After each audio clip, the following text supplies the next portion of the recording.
West you go, it should be largely a drier day with some sunny spells in store, and that sets the theme through Wednesday and Thursday, largely drier with some spells of sunshine, highs of up to 18 degrees.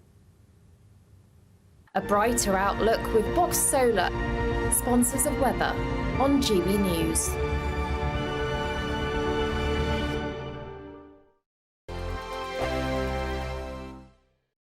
Mark Dolan tonight is your weekend dose of news, debate and entertainment. This sounds like a wild conspiracy theory. Don't miss My Big Opinion, Mark Meets, and My Take at 10. Democracy is a funny old thing. And we don't do boring, not on my watch. I just won't have it. Let's go and get another glass of that bubbly. You've earned it. That's Mark Dolan tonight, Saturday and Sunday, 9 to 11, only on GB News, the People's Channel, Britain's news channel. It's Patrick Christie's tonight, and here we do things differently. It's explaining the absolute madness of this, doesn't it? It's explosive. I mean, this is very good. It's lively. 850. Your government sat there short and it did nothing. It's controversial. And the Middle East has been in turmoil since before I was born. It's everything you need to kickstart your evening. Everyone's had their Weetabix tonight. I love to see it. That's Patrick Christie's tonight, weeknights from 9 p.m. Only on GB News, the People's Channel, Britain's news channel. Welcome to State of the Nation, daily plunge into the stories shaping our country. I'm Jacob Rees-Mogg, and Monday to Thursday we bring you the insights, the facts, the truth about how our country is being governed. Because what happens in Downing Street matters down your street. Tune in to State of the Nation every Monday to Thursday, 8 to 9 o'clock. Only on GB News, the People's Channel, Britain's news channel. We're proud to be GB News, the People's Channel, and as you know, we always love to hear your views. Now, there's a new way of getting in touch with us at gbnews.com/yoursay. By commenting, you can be part of a live conversation and join our GB News community. You can even talk to me, Bev Turner, or any of the members of the GB News family. Good afternoon, Britain. Your lunchtime update on the stories that matter across the UK. From breaking news and insightful analysis, inspiring stories and lively debates. You're comparing yourself to a former Prime Minister. Which is it? Stay informed, stay updated, stay entertained. I just don't know how anyone would not want to be there. Every weekday from midday. We are Good Afternoon Britain, only on GB News, Britain's news channel. Every Saturday, 10 till 12, we'll bring you all of the news that you need to know. We'll also remind you that there is so much to smile about. It's my favourite time of the week. I get to relax, enjoy some light-hearted stories, and let Ellie teach me about fashion too. That's Saturday Morning Live, every Saturday, 10 till 12. Only on GB News, Britain's news channel. In the GB Newsroom, we bring you the news as it happens. With our team of dedicated journalists across the UK. We're ready to keep you up to date with what's happening every half an hour, every single day. Bulletins here on GB News, the People's Channel, Britain's news channel.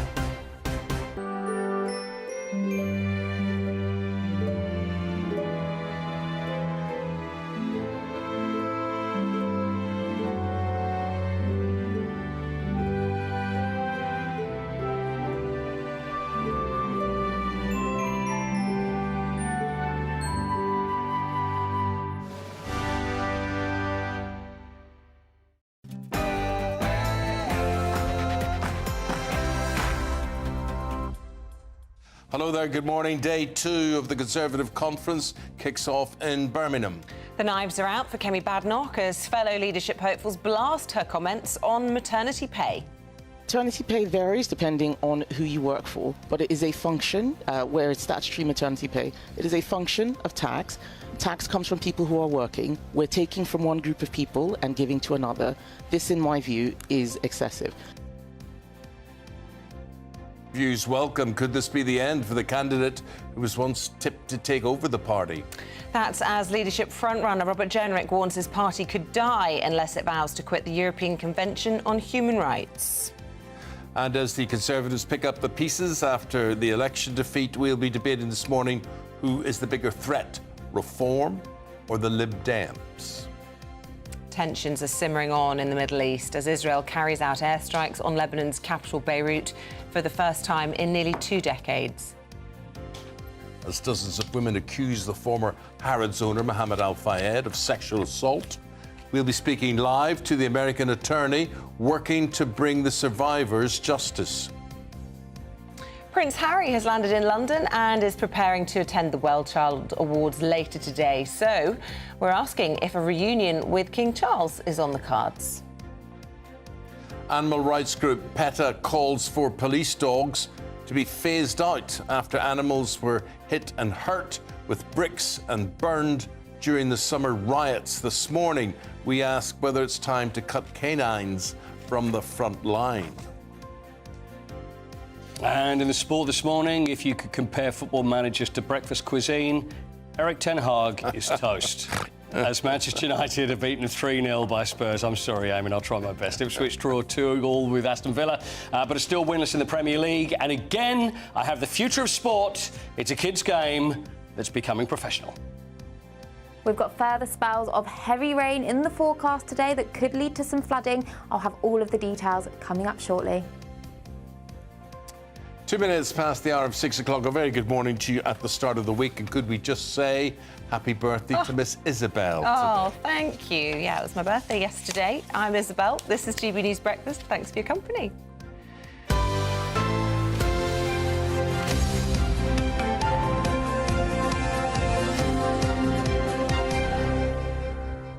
So what's the sport then, Coity? You've intrigued me with that cliffhanger. Right, OK. Simon says, put your hands in the air. Put your hands down. See, that was terrible. I didn't say no, Simon it's says, put your hands Simon down. Says. It's Simon Says. So... I've never played it in my life. Have you, you never played Simon Says? You've got to do what Simon says. So if Simon says, put your hands in the air, Simon says, put your hands down, and then if I go, put your hands in the air again, you don't do it. Right. Because Simon says. So the thing is, it's turned professional, and they're like... Are you just trying to move away from the Spurs Manchester United? No, my friend, I have to say, you're worthy winners. This could have been our worst ever display under Erik ten Hag.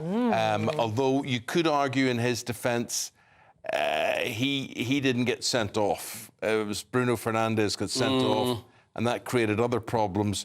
But to go a goal down within 3 minutes and then the other side of the second half, the same sort of thing. I mean, credit to Spurs, to go to Old Trafford. No one seems to be frightened of Old Trafford anymore. Simon says get a new manager, I think. Yeah. Could be. Do you think so? I think so. I don't know when it'll be, but they're looking around, and as soon as they find someone better, I think they'll go for it. Well, there's only one name stands out for me. Doesn't stand out for me, but stands out, I think, for the owners of the club, and that's Gareth Southgate. Yeah, I think so, but I don't know how many Manchester United fans will feel about that. If you are a Manchester United fan or you have a view on this one at all, who do you think should be, if they go looking, shopping for a new manager, who should it be? Would Gareth Southgate be on your list for that? I'd like to see you in there. You know what? People laugh, but it's whenever you say, well, how difficult can it be? I mean, just say, listen, boys, go out, do your thing. You know, lots of attacking, you do lots of defending, in the middle, run around a bit. Off you go. You're right there about going out and doing your thing. I do think that a lot of these foreign managers play to formulas, and they take the love and the spontaneity out of the game and a lot of things. I think Ten Hag knows a lot of things, but he doesn't seem to know what way Man United are expected to play football. They don't know. But at least it was Izzy's birthday. Happy birthday. Hey, there we go. Thanks, guys. Making me feel really special, and a beautiful bunch of flowers from you. Don't know what I did to deserve that. Stop it. Very kind. No, you're right. I don't know what you did either. But there we go. I wish you'd have told me, because I'm now left with nothing. I didn't get anything. So if I get... You didn't even give me a card. I know. But you did text me, so that... I did text there you, but... So he knew about it, so there was no excuse. No, there's no excuse. Right, here is the slogan for today. Leave the ECHR, which is the European Commission on Human Rights, or die. Who said that? That is according to Robert Jenrick. He is the leadership hopeful, but all of this is being overshadowed, as is the start of the Tory party conference, due to a row which was dominated by the words of Kemi Badenoch. She was talking about maternity pay, and she suggested that it has gone too far. Question is, has she got a point? She argues, she said it did not need changing, and insists she was discussing cutting business regulations. But what about things like maternity pay? I mean, we have one of the lowest rates in the OECD of maternity pay in this country. Changing that would probably help people make better decisions around family. Do you think we've got the right level of maternity pay at the moment? So maternity pay varies depending on who you work for, but it is a function, where it's statutory maternity pay, it is a function of tax. Tax comes from people who are working. We're taking from one group of people and giving to another. This, in my view, is excessive. Businesses are closing. Businesses are not starting in the UK because they say that the burden of regulation is too high. So maternity pay is excessive? I think it's gone too far the other way in terms of general business regulation. We need to allow businesses, especially small businesses, to make more of their own decisions. The exact amount of maternity pay, in my view, is neither here nor there. I choose to change, and I stand for change in this election. Change in our operation, change in our policy. I want to secure our borders by leaving the ECHR. I want to bring down immigration with a cap on legal migration. I want to build homes for young people so that we can share prosperity with the next generation. I want to make sure this party is back in government at the next possible opportunity.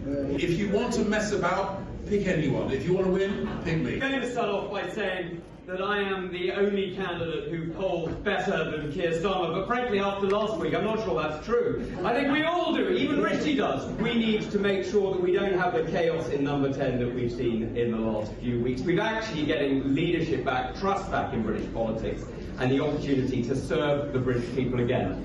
Nice speeches, boys, but I think we all know I'm the one everyone's been listening to.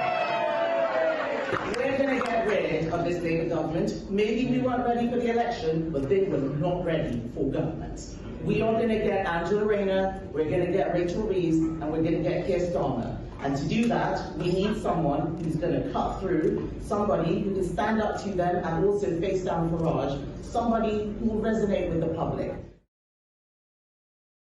Well, our political commentator, Olivia Utley, she's there, she's live at the scene.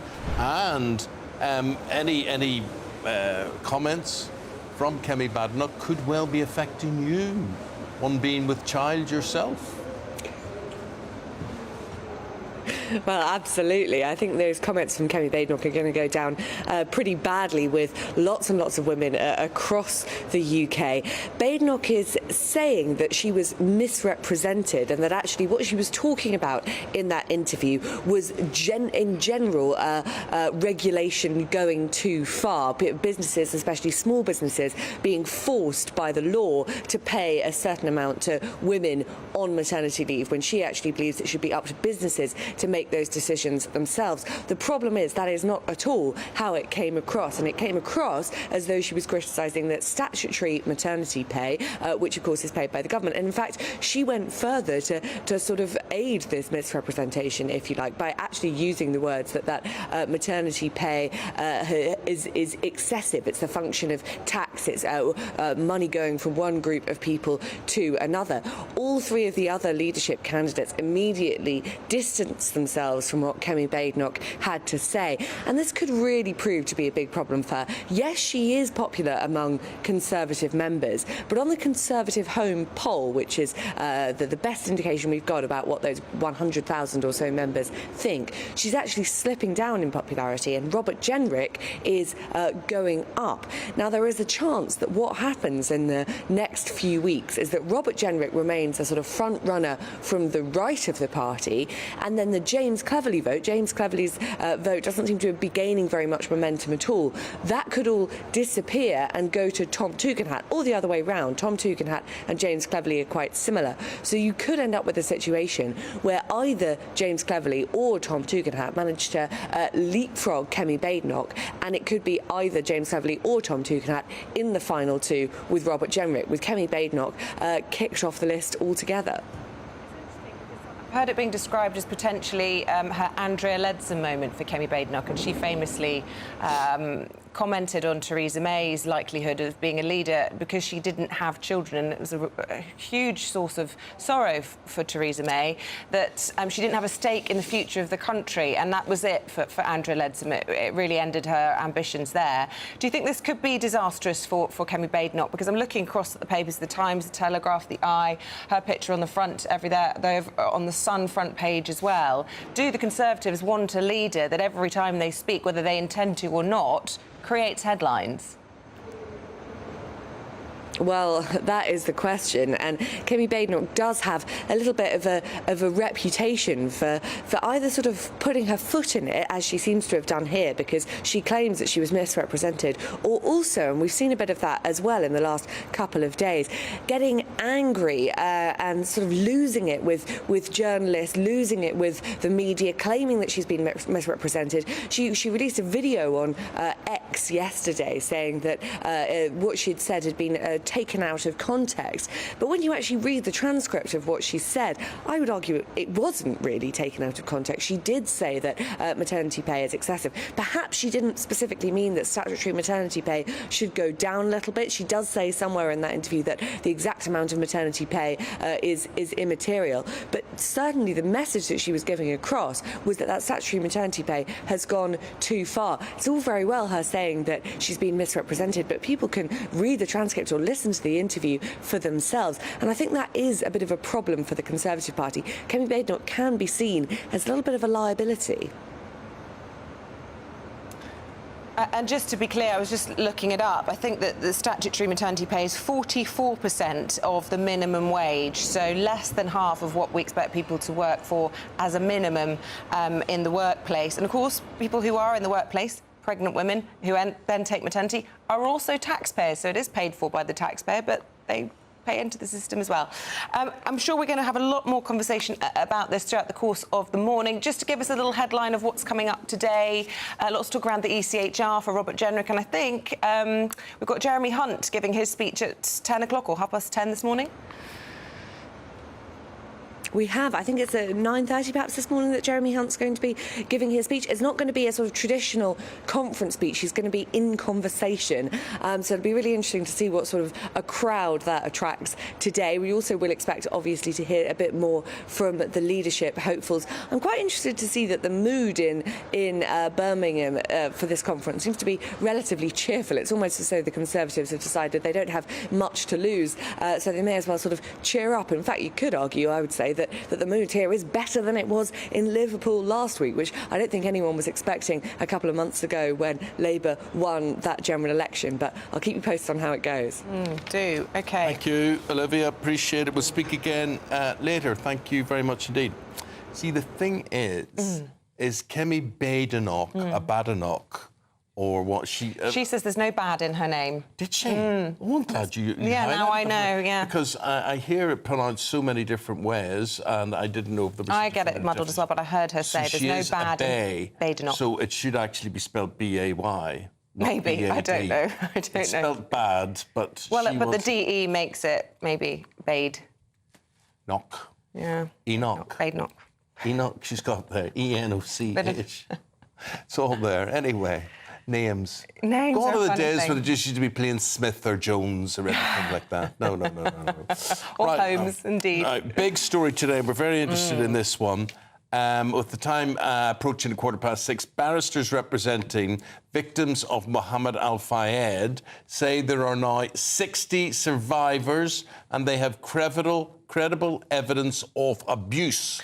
The former Harrods and Fulham FC owner is accused of multiple sexual assaults after a BBC investigation was published last week, but with allegations stretching back decades and revelations that 19 women reported Al-Fayed to police whilst he was still alive. It's left many wondering why he wasn't ever prosecuted. Right, well, we're delighted to welcome to the show this morning high-profile American attorney Gloria Allred.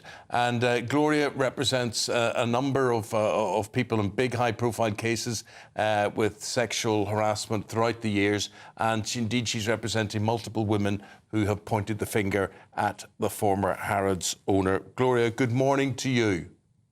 Good morning. Thank you for inviting me. Not at all. It's great to hear from you. I mean, So all of this is out in the open now. People will say he's innocent until proved guilty, but there's too many fingers pointing at him, are there not? Well, I mean, we're talking about the court of public opinion when you're talking about that. And of course, people have a right to be presumed innocent unless and until they are convicted in a court of law. Having said that, in the court of public opinion, the BBC documentary had 20 victims who spoke there and, you know, made allegations, serious allegations of rape, child sexual abuse, serial rape, sexual battery against Mohammed al-Fayed. And I don't know if they're thinking that there's a certain number of people that have to come forward until women are going to be believed. How many women must come forward for them to be believed? And all I can say is Harrods themselves in this, at the end of the documentary, issued a statement by the new owners of Harrods who purchased it in 2010 that they do think that, I'm paraphrasing, of course, but they do think that there were a number of victims and they're ready to do what they call the right thing and they're ready to compensate them. Having said that, we want meaningful accountability, not just, you know, a few pennies, so to speak, thrown at them or provided to them. And I personally don't think anyone who was a victim should contact Harrods directly without an attorney. We know how the previous owners of Harrods treated or mistreated these very courageous victims. They didn't get any justice from Harrods when they worked there. They got injustice, sexual misconduct, and abuse against them. And they didn't get anywhere with the police either. Now we have more than 60 victims. How many do we have to have until even one woman is believed? Totally agree, Gloria. I met the man on a number of occasions, and we talk about the previous owners and whatever. There only was one owner. He was the owner. He was the boss. What he said went. And you know what, Gloria? He was a creepy old git. He really was. There's no doubt. You look at him now and you think, how the heck did he get away with this for so long? That's the question. And that's a very good question. And the answer is he used a series of threats against some of the victims, saying, if you tell anybody, we know where your family lives. If you tell anybody, there'll be consequences for you. If you tell anybody, you'll never work in London again. And also, if you tell anyone, you'll be terminated. And in fact, some of the women resisted his sexual advances, and sometimes he used violence against them to rape them, even though they said no. We're trying to fight him and get away, which fortunately some did. So the fear was all over the other employees of Harrods who did know about it. Many did, but they were not going to risk their jobs in speaking out against what Mohammed al-Fayed was doing. And he was doing it to many, many women, and not just at Harrods, also allegedly at the Ritz, which he owned in Paris, and even at the former home of the Duke of Windsor, which he purchased as his home. He was a serial predator. That's what I call him, a sexual predator, a danger to women, and not, frankly, with all due respect, just a creepy old man, because I think he caused physical abuse to these victims, emotional abuse, financial harm, all kinds of harm, and some of them couldn't get another job, lost wages. This was a very serious, dangerous man. But what is so unfortunate, I suppose, is that he's not here to answer any of these allegations. There won't be any criminal trial. He can't mount any sort of defence. So what we are talking about in terms of the women that you're representing is some kind of financial compensation. And it's interesting, you're talking about Harrods, the organisation, even though it's not owned by him or any of his family anymore, possibly stepping up and doing that. I'm interested that you're not pursuing perhaps his estate or his family, and I wonder why. And also, if there are questions, legal questions, that can go to trial potentially of why exactly the police, given the number of reported allegations that were made to the police in this country, you know, was there corruption, for example, in the Metropolitan Police, and can there be something legally there? You know, we don't know why at this point. We don't know. They did not prosecute when a 15-year-old girl went to the police and also alleged that she had been sexually taken advantage of by Mohammed Al-Fayed. He reportedly also spoke to the police, denied it. I don't know what else he said, but then they didn't prosecute. How many others went to the police? We'll have to find out. But you mentioned the civil.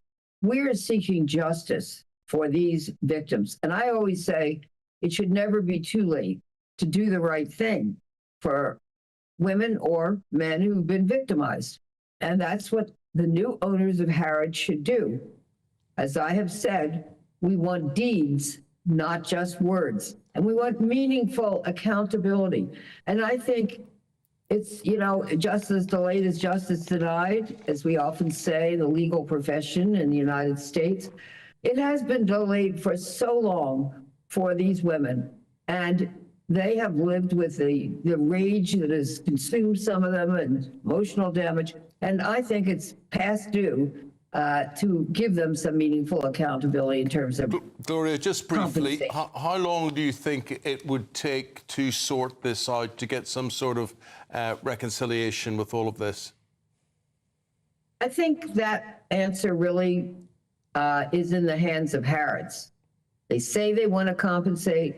I think this should be done not only as soon as possible, and they say they want to provide compensation in a speedy manner, but in a way that is going to be empowering to the women and recognizes how much harm, how much damage they have suffered when they were forced to work in a toxic, abusive, unsafe environment. This is a form of sexual harassment in many cases, and this is not what they expected. They wanted to be judged on their merits, not on whether or not they would have sex with him.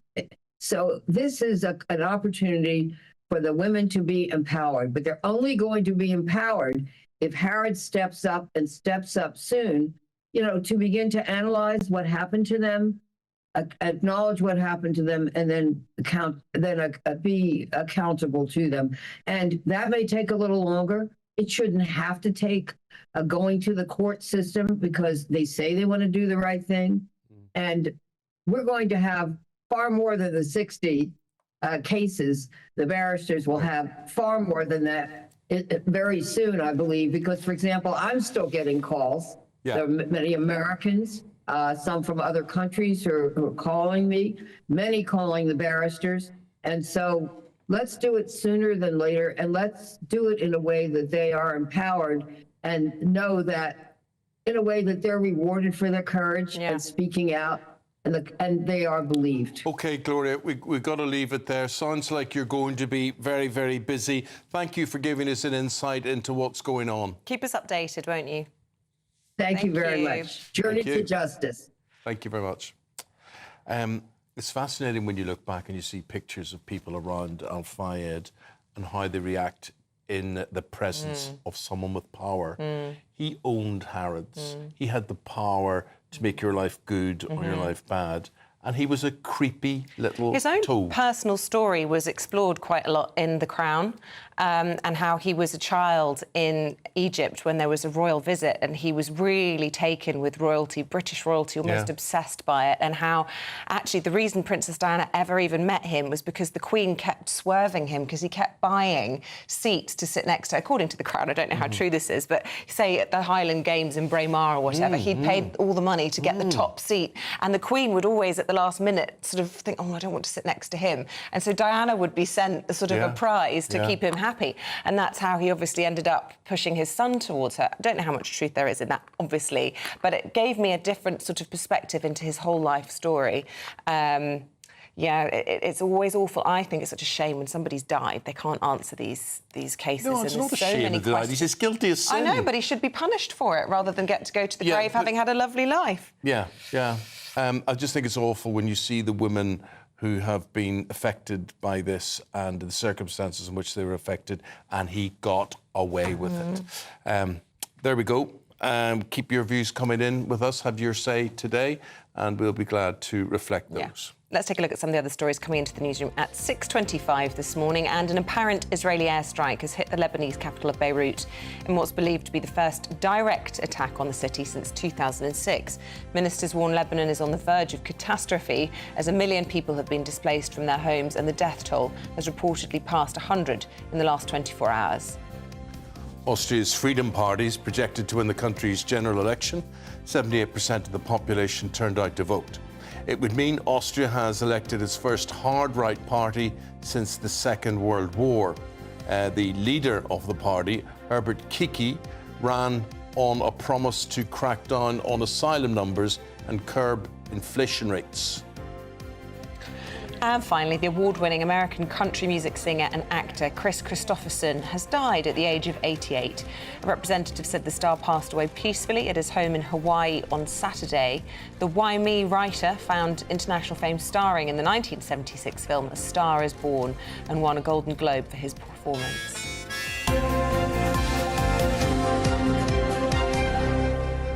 Well, sad news about Chris Christopherson. He was a real talent, wasn't he? Let's have an update on the weather situation. Wet again this morning. How long will it last? Let's find out. A brighter outlook with Box Solar, sponsors of weather on GB News. Good morning, welcome to your GB News weather update from the Met Office. It's going to be an unsettled day out there today, but the rain should be clearing through Tuesday and then turning a little bit drier and brighter as the week progresses. So we have got heavy spells of rain, and we have got some Met Office rain warnings in force, especially across northern parts of Wales into the Midlands and across parts of Lincolnshire as well, where we've already seen quite significant amounts of rainfall. So disruption is possible. Further towards the south, turning drier here, but still quite cloudy, and towards Scotland, still holding on to cloudy conditions and outbreaks of rain.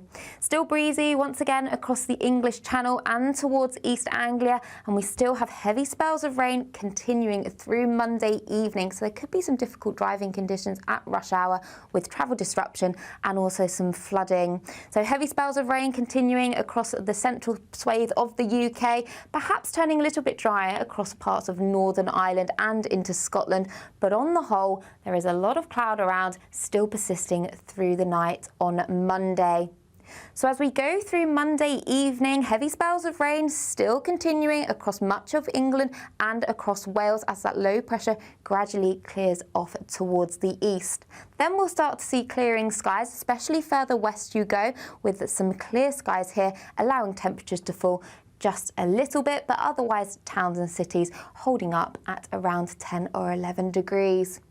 So to start Tuesday morning, that low pressure system moves its way out towards the east with a keen breeze down that northeasterly coast. So it's going to be feeling quite chilly here. Still quite a lot of cloud around with some outbreaks of rain, but further towards the west, we should see something a little bit drier with some sunny spells. Still a few showers around, but we may get highs of up to 16 degrees, but chilly down the east. Bye-bye. That warm feeling inside from Boxed Boilers, sponsors of weather on GB News. Still to come this morning, Britain's last coal-fired power plant is set to close. We'll have the latest on that next.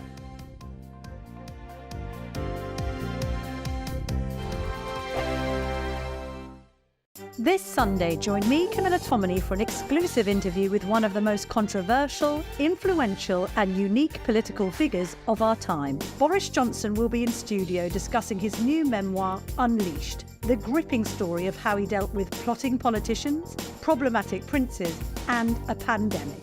From Boris bikes to Brexit and everything else in between. This Sunday at 9:30 a.m, only on GB News, the People's Channel, Britain's news channel. This is GB News, Britain's news channel. Earlier this week, Olympic swimmer Adam Peaty finally proposed to his girlfriend, because I've been waiting for this, the daughter of Gordon Ramsay, with a gorgeous yellow diamond ring.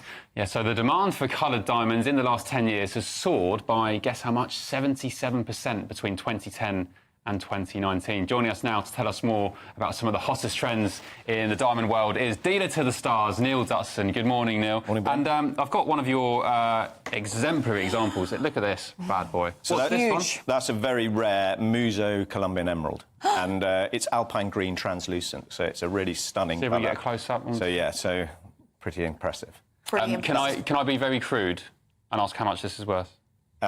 So value is £200,000. How much, sorry? £200,000. Now, the reason is its rarity. It's minor oiling. It's very, very, very pretty. The two diamonds on the side are D-colour, flawless diamonds, just to accentuate the setting. Neil, how did you get into diamonds? I studied diamonds in Antwerp. So Wow. Antwerp used to be the diamond capital of the world, really. Yeah. 85% of the world's diamonds go through Antwerp, or used to. And now Dubai has taken over. And yeah, I just went to a school there. I learnt about diamonds, and I just didn't want to be seen off in the future. Neil, I'm very concerned I'm going to drop 200 grand's worth of diamonds into my cup of tea, so can I give that back to you? Absolutely. But I can hold one if you like. Oh, well, I've got Neil. a lovely one here. Thank you. So this is a fancy vivid yellow. It's 8 carats. This is my dream ring, just so you know, for this hand. This would be Is it big amazing. enough? So what would I call this? A yellow? So that's a natural fancy vivid yellow diamond. Value £300,000. So, it fits depends like where a you're glove. buying it from. If right? it's like a glove, Neil, Oh. maybe it's a sign. It's meant to be mine. Definitely a sign, yeah. GB News, the People's Channel. Welcome to State of the Nation, daily plunge into the stories shaping our country. I'm Jacob Rees-Mogg, and Monday to Thursday we bring you the insights, the facts, the truth about how our country is being governed. Because what happens in Downing Street matters down your street. Tune in to State of the Nation every Monday to Thursday, 8 to 9 o'clock. Only on GB News, the People's Channel, Britain's news channel.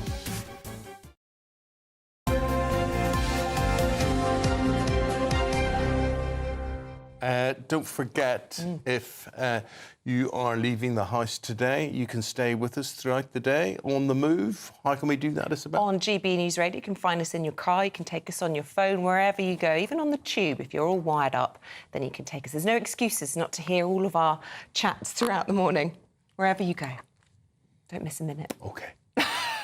Today marks the end of an era as Britain's last coal-fired power station, Ratcliffe-on-Soar, shuts down in Nottinghamshire. Yes, it's a turning point in the shift to green energy as we become the first major economy to move away from coal. However, critics fear that shift may be too sudden. Our East Midlands reporter Will Hollis with this. Living in the shadow. Ratcliffe-on-Soar in Nottinghamshire has been Mary's home since the late 80s. The power station was already part of the landscape. It used to be very grubby in the old days. There used to be a lot of black acidy spots that would damage the roofs of cars. But many years ago, they spent a lot of money on it and cleaned it all up, and we can put white sheets out now and not have any bits of black on them. Known as Gigawatt Valley, this corridor in the Midlands powered Britain for half a century. Coal mined here fueled the stations built on the banks of the rivers Trent and Soar.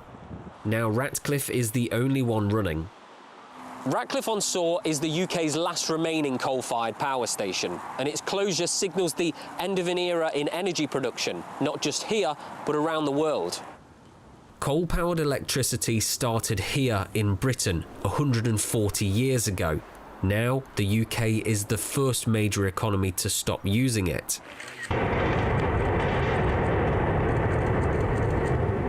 Both Labour and Conservative governments promised to close Britain's remaining power stations by 2024 in favour of cleaner energy. Global net zero targets are only 25 years away. Ratcliffe, run by German energy giants Uniper, was due to close 2 years ago, but that was delayed. Energy pressures from the Ukraine war and winter freezing forced the UK back to burning fossil fuels. Critics fear without coal as a backup, new sources of energy might struggle. Around 150 jobs are to disappear at Ratcliffe, but unions say they're helping members find new positions and retrain. Minister for Energy Michael Shanks said, "The government's clean energy superpower mission is about creating good jobs in wind power and new technologies like carbon capture and storage.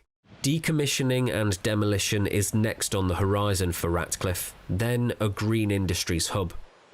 A change of scenery for the people who have lived beneath the towers." I love it here. It'll be very strange when it's gone. Very strange. Will Hollis, GB News in Ratcliffe-on-Soar. Why bother doing all that when we contribute to 1% of global emissions of carbon around the world?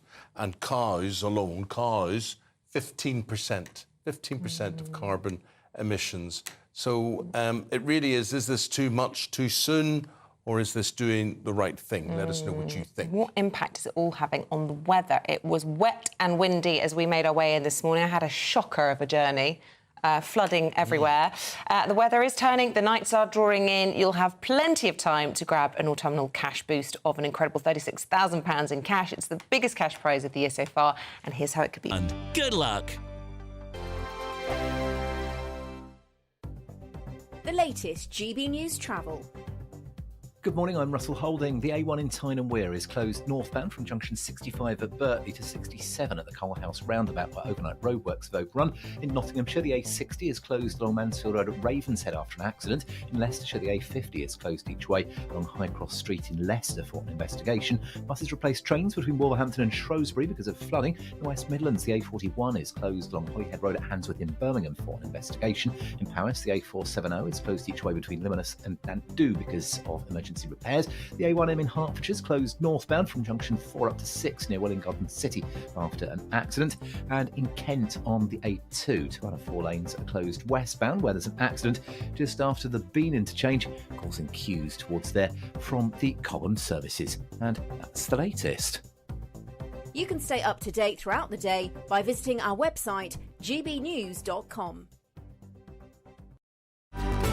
Good afternoon, Britain. Your lunchtime update on the stories that matter across the UK. From breaking news and insightful analysis, inspiring stories and lively debates. You're comparing yourself to a former Prime Minister. Which is it? Stay informed, stay updated, stay entertained. I just don't know how anyone would not want to be there. Every weekday from midday. We are Good Afternoon Britain, only on GB News. Britain's news channel.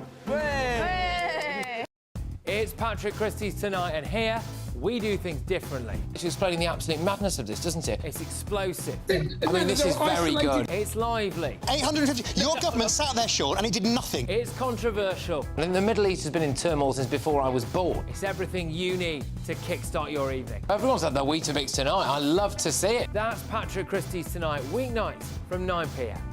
Only on GB News, the People's Channel, Britain's news channel. Welcome to State of the Nation, daily plunge into the stories shaping our country.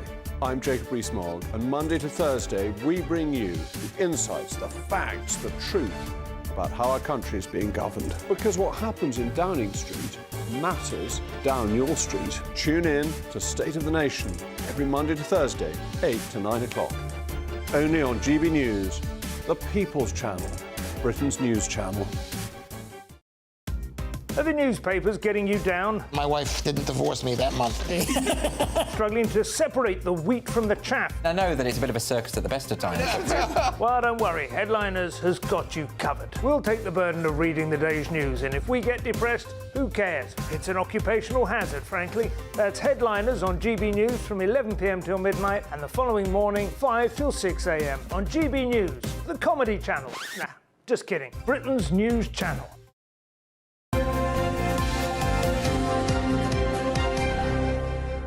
Let's get into the football from yesterday. The big game everybody's talking about, Manchester United Spurs. I'm a Manchester United supporter. Paul is a Spurs supporter, so he's a happier man than me today. Yes, but you know what we don't do? You know, we're friends, and so we don't do the, oh, yeah, see, how about that? Start giving each other stick and getting involved in the banter. We don't do that, do we? You're more sympathetic towards Yeah, I think so. I think that's fair, don't you? Yeah, I do think it's fair. I think both serious situations. I mean, Postecoglou taking over at Tottenham, I think he's done a very good job within a year. And Ten Hag at Manchester United, he's won 2 cups. But there's just no belief in what we do. Fans don't understand it. Players don't seem to understand what he does. Yep. So he's a good organiser, but there's no flair to the man. Is he a good organiser? I don't know. He seems to have got all these players in that he knows very well that aren't doing. You know what it reminds me of? You know what are those air traffic controllers, the ones that you see actually on the runway with like the old table tennis bats or the lights that are coming closer? It seems Manchester United were playing like that. It was almost like they were willing Spurs to come and have a go. Keep taking us on. There was nothing there. I thought Spurs were very good because I don't want to take away from Tottenham because I thought Spurs were very, very good yesterday. But Manchester United, on if there was a scale, they were as bad as Spurs were good, I thought. And Eric Ten Hag, I'm sorry, but I think, he's this dead man walking. During the summer, it was said that Jim Radcliffe and the whole of the Ineos team were out looking at other managers and pretty much came back and didn't have anybody to replace him. So he's got to stand there and manage and realise that, they haven't got anybody better yet, but when they do, I know I'm out. It's a horrible situation. He's not going to last, is he? There's no chance he's going to last. And the thing is it going to turn around? It looked like there was a possibility, I thought, Eamonn, when you won the FA Cup. Yeah. It was a great performance. It's certainly a great one-off performance. Exactly. And now it's just gone bad again. So very bad for Manchester United. And the team yesterday, full of people that no one's ever heard of. Yeah. It's not a Manchester United side that we would think of in the past. Right.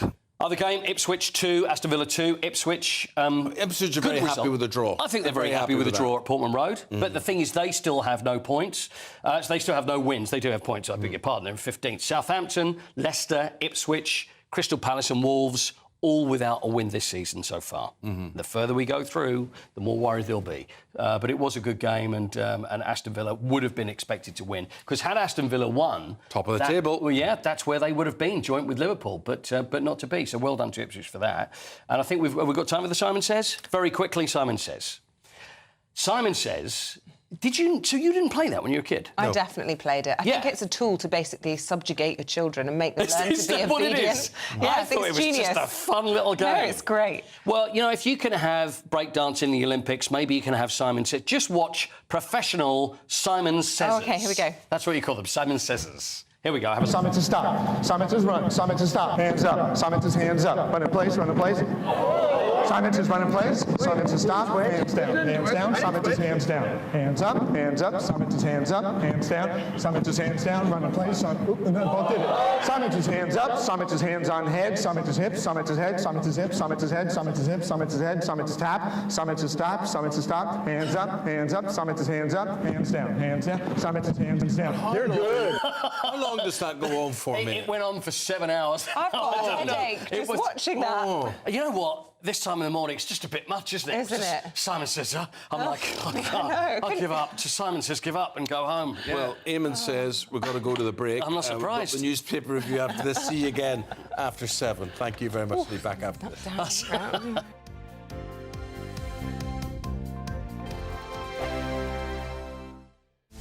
This is Britain's Newsroom, where your voice matters. It's just astonishing. With expert analysis and honest opinion, we don't just keep you informed. We bring you unique perspectives you won't see anywhere else. Can't argue with any of that. When the news happens, it happens here. On Britain's Newsroom, weekdays from 9:30 a.m. Only on GB News. This is GB News, Britain's news channel. There's a huge financial and mental strain for parents, but we have this system now where it talks about they bringing a family member to help, but I don't think that's happening a lot of the time. I think people are having to be off work, look after their child, and often, sorry to say, but their school always calls the mum, and then you have this situation where you have nobody to look after your child. People's grandparents don't seem to want to do it so much, and often family members aren't just down the road, so what we have is no village. And I think it's really important when you have a child that you need that village. Are children getting more sicker than they used to be, or is it just that we take the odd sniffle a bit more seriously now since 2020? Yes, I do think the odd sniffle can be. I know in my school they say 3 days away, you know, the slightest little thing, and it's like... If you have a cold? Yeah, no, please, go in, yeah. And 3 days off if you have a cold for a child, and we wonder why all these parents aren't at work. I think some of these figures about people who could be working and aren't working, they're not necessarily on benefits, but some of them will be people who, during the pandemic, particularly parents, decided to get a different work-life balance. They quite liked being at home, and they realised the children were benefiting from it. Do you think those people are in these statistics, Annette? Of people staying at home with not working? Who decided to not go back to work of working age? Yes, I think a lot of people don't want to go into an office anymore either. They've had that little bit of freedom and they're like, I'm not going in. And I know employers are trying to get them to go in, but they just want to be at home. They want to be near their children if their children are sick, whether that's the mum or the dad. And also, a lot of people don't live near their office or wherever.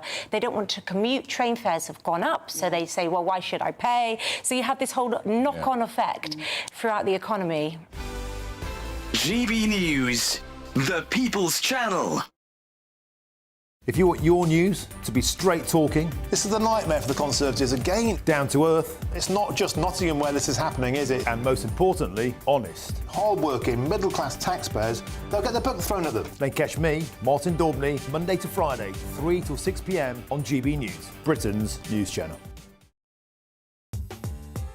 I'm Christopher Hope. From pop stars to politicians, I'll interview anybody in a pub who's got a political opinion. Join me every Friday on Spotify, Apple Podcasts, YouTube or gbnews.com, or wherever you get your podcasts. This is GB News, the People's Channel.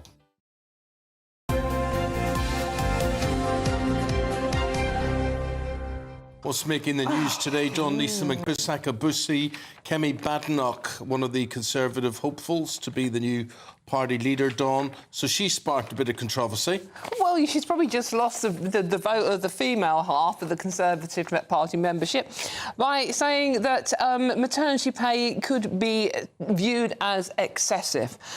She was doing an interview at the weekend and she said that regulations have gone too far, tying businesses up in red tape. And when maternity benefit was mentioned, she said, well, yes, that is a tax that that really is maybe a bit excessive. I'm not entirely sure what she means, and she's gone back on it by saying, look, I'm a working mum of 3. Of course, I didn't mean that we should get rid of maternity benefit, but I'm not entirely sure what she was trying to say when she said that. I mean, we already have one of the lowest levels of statutory maternity pay in the Western world in any case, and the whole point is we need more people. We need more people, more babies being born to support an ageing population. We also need women and have a valuable contribution to make exactly in the workplace. Women have worked for generations to try and get this is exactly the point. I mean, and they also pay their taxes. So this suggestion that, as she was saying, we're paying taxpayers' money so that they're not exactly lags sitting around smoking fags. No, and this is they are giving birth. Yeah, and she goes, when we didn't have maternity pay, we had more babies born. That's because women had no choice. You had to stay at home and have babies. That's what they did. So I don't. To be fair to her, I don't think that was the point she was making. I think she is trying to say, of course, clearly, women. Babies, we need women with babies, we need them to work. I don't think she was trying to make that point. What was she trying to say then? Because she was asked specifically about what the right level of maternity statutory pay was, and she responded by saying that we have a system at the moment where maternity pay is a function of tax. We take from one group and we give to the other, and then she said, and I quote, and I think that is excessive. Well, what else does she I didn't know what she meant. And what's an excessive function? I don't understand a function of tax. I don't understand the phrasing of any of it. I get your point, Chris. I think what she was maybe trying to say was that a lot of businesses now are tied up in a lot of red tape, but to then target women and maternity... Yeah, well, what she's talking about is families taking personal responsibility, which is something I go on about all the time. People think they can walk out there and they can just churn out 7 babies and whatever, do what they want, and are paid for it. She was making the point, rightly or wrongly, that you should maybe think about whether you can actually afford a child or bring a child into the world and not be a burden on the state. To be fair, I think you are conflating two separate issues here. You're conflating the issue of women just popping out babies, you know, and claiming There's no benefits. other issue to debate. But then there is, because this is about working women who, as Isabel said, contribute to society, and we want those women to then go back to work and carry on paying their taxes as a part of the working lifestyle, the workforce. So I think it's a no-brainer that we need women having babies and then going back to work and contributing tax as well. And the idea that 44% of the minimum wage is in some way excessive. I'd love to know what she would suggest is the right amount. But anyway, it's caused huge offence. And funnily enough, the three men who are running for the Conservative Party leadership are the ones sticking up for girls and women in all of this and distancing themselves from what she had to say. Robert Jenrick saying, I'm the father of 3 daughters. I don't want them to be hindered in this way. Yeah, but she's a mother of 3 children as well. She'd be reeled out of From being a privileged the boss, background where the she boss could, of the and in Conservatives Parliament. because she said this or not, and you get these men who will go along, yeah, we'll agree with that because it'll make us look good. I mean, I find, are any of them, what are they like? She's actually one of the few there that stand out, that actually have a bit of character and personality. I like her. She's straight talking. She's logical thinking. You know what she thinks. Yes, she is going to make faux pas, but out of the 4 people there, she's the person there who I could quite clearly see standing in the dispatch, holding the Labour government to account. And I think, you know, over the last sort of 5 years, we've had lots of mealy-mouthed politicians who are self-serving. Whatever you think about her, she doesn't come across as self-serving. She's going to answer the question directly. Yes, sometimes she is going to make a mistake. She's going to get herself embroiled in things she doesn't need to get herself embroiled in. She, for me, would be a great leader for the first couple of 3 years. I don't see her being PM. I do see her steadying the ship, holding the opposition to account. Do you, though? I'm interested in that because a lot of people are saying, you know, people like her, she's, for those reasons, straight-talking, all the rest of it. You know what you get with Kemi Badenoch. But she also starts a fight in an empty room. Yeah. And she's getting... This is a party that has gone through so much turmoil, so much upset. This has created such division. So it's on the front of all the papers. So what do? You get Robert Boring Jenrick on. I mean, he seems to be the favourite. I mean, there's a bore. There's a man that's even more boring than Keir Starmer. And he's regarded as I actually don't think Keir Starmer's that boring behind the scenes by the sounds of it. But you know, Kemi Badenoch, she is outspoken and she does say, you know, a lot of stuff. And yeah, she's got a great personality. But is she right? She can start a fight in an empty room. That's the problem with her. It's not the personality. It's the conviction. I want a politician to stand for something. I know who you are, I know where you stand, and actually then I can get behind you or against you. But it's clear, at the moment, we get equivocation, doublespeak. I mean, Mr Starmer, or Sir Keir Starmer, quite clearly said absolutely nothing in the run-up to the election because he didn't dare say what he really thinks. Now that he's in, we get a sight of it. So Boris Johnson was exactly the same. So, yeah, I'm going for Brexit. When it comes to it, doesn't deliver it. We want people, I would like somebody at the helm of a party who absolutely know what you stand for and understand what your policies are and how you're going to deliver it, and then fall on your sword when it doesn't happen. OK. We're almost out of time. I just want to really quickly talk on Philip Schofield's return. He said he was thrown under the bus by his colleagues, and even his daughter has come out and saying, hopefully, well, if I'm one of the people that threw him under the bus, I'm very proud to have done it and protected children.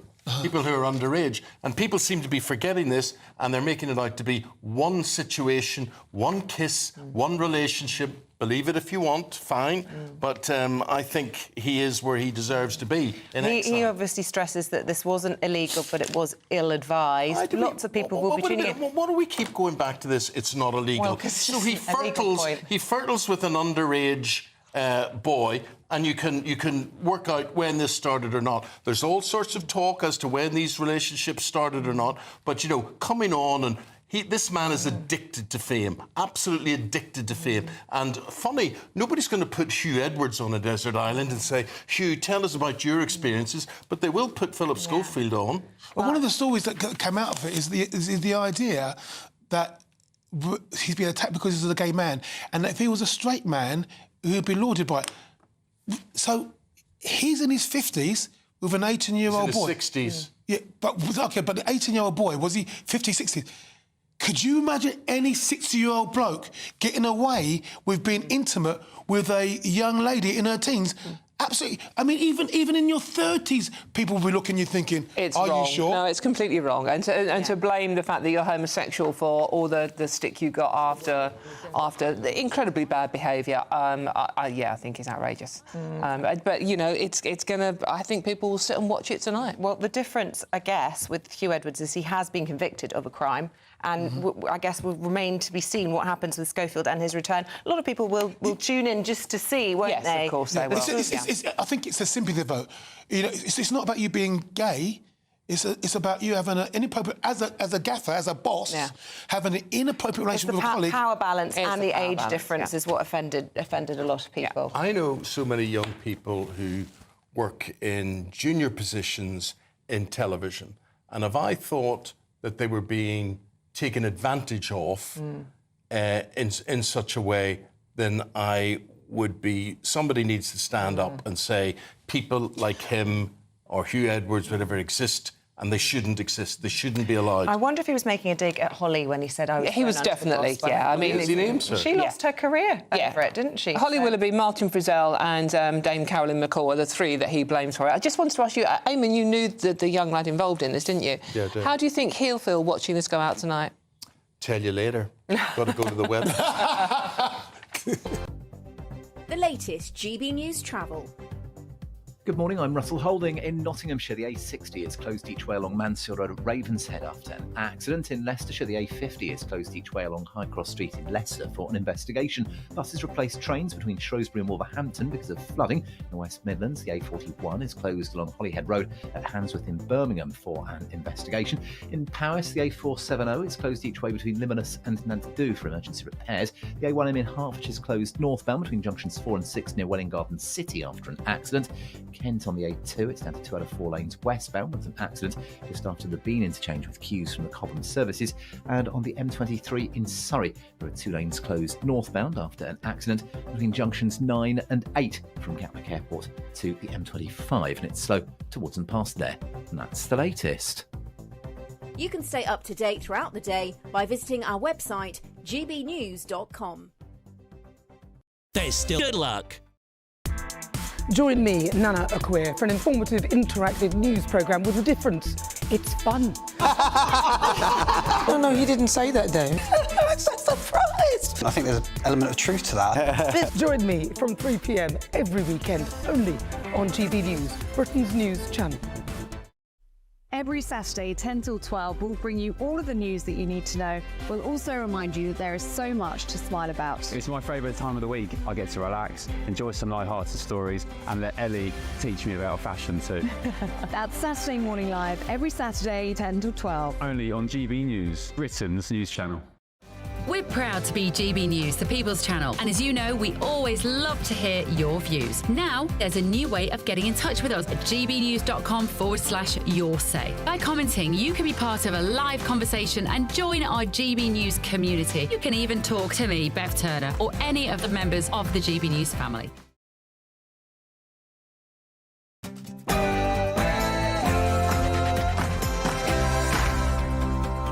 Because that almost Good morning, went to court. day 2 of the Conservative Conference is and kicking off in Birmingham. Knives are out for Kemi Badenoch as fellow leadership hopefuls blast her comments on maternity pay. Maternity pay varies depending on who you work for, but it is a function, where it's statutory maternity pay. It is a function of tax. Tax comes from people who are working. We're taking from one group of people and giving to another. This, in my view, is excessive. So could this be the end for the candidate who was once tipped to take over the party? And as the Conservatives pick up the pieces after the election defeat, we will be debating this morning who's the bigger threat to them. These are not the pictures for that's Middle East situation, what's going on in Lebanon. But we'll be asking, do Reform or the Lib Dems pose the Conservatives the biggest threat? Let's focus then on the Middle East. Tensions there are simmering as they carry out airstrikes on Lebanon's capital for the first time in nearly 2 decades. The American attorney working to bring justice for the victims of Mohammed al-Fayed joined us this morning here on Breakfast. Now we have more than 60 victims. How many do we have to have until even one woman is believed? Prince Harry lands in London as he prepares to attend the Well Child Awards later today. So is a reunion with his father on the cards. Animal rights groups call for police dogs to be phased out after animals were hit with bricks and burned during the summer riots. This morning we asked whether it's time to cut canines from the front line. And in the sport this morning, as Henry Longfellow sort of wrote, Spurs were good, they were very, very good indeed, but Manchester United weren't bad, they were horrid. Ipswich drew 2-2 with Aston Villa, but are still winless in the Premier League. FIFA President Gianni Infantino is trying to tell us that the Club World Cup's going to be a success, but I'm not so sure. We've got further spells of heavy rain in the forecast today that could lead to some flooding. I'll have all of the details coming up shortly. Hello there, very good morning to you. I'm Eamonn Holmes. I'm Isabel Webster at 7:02, and this is GB News Breakfast.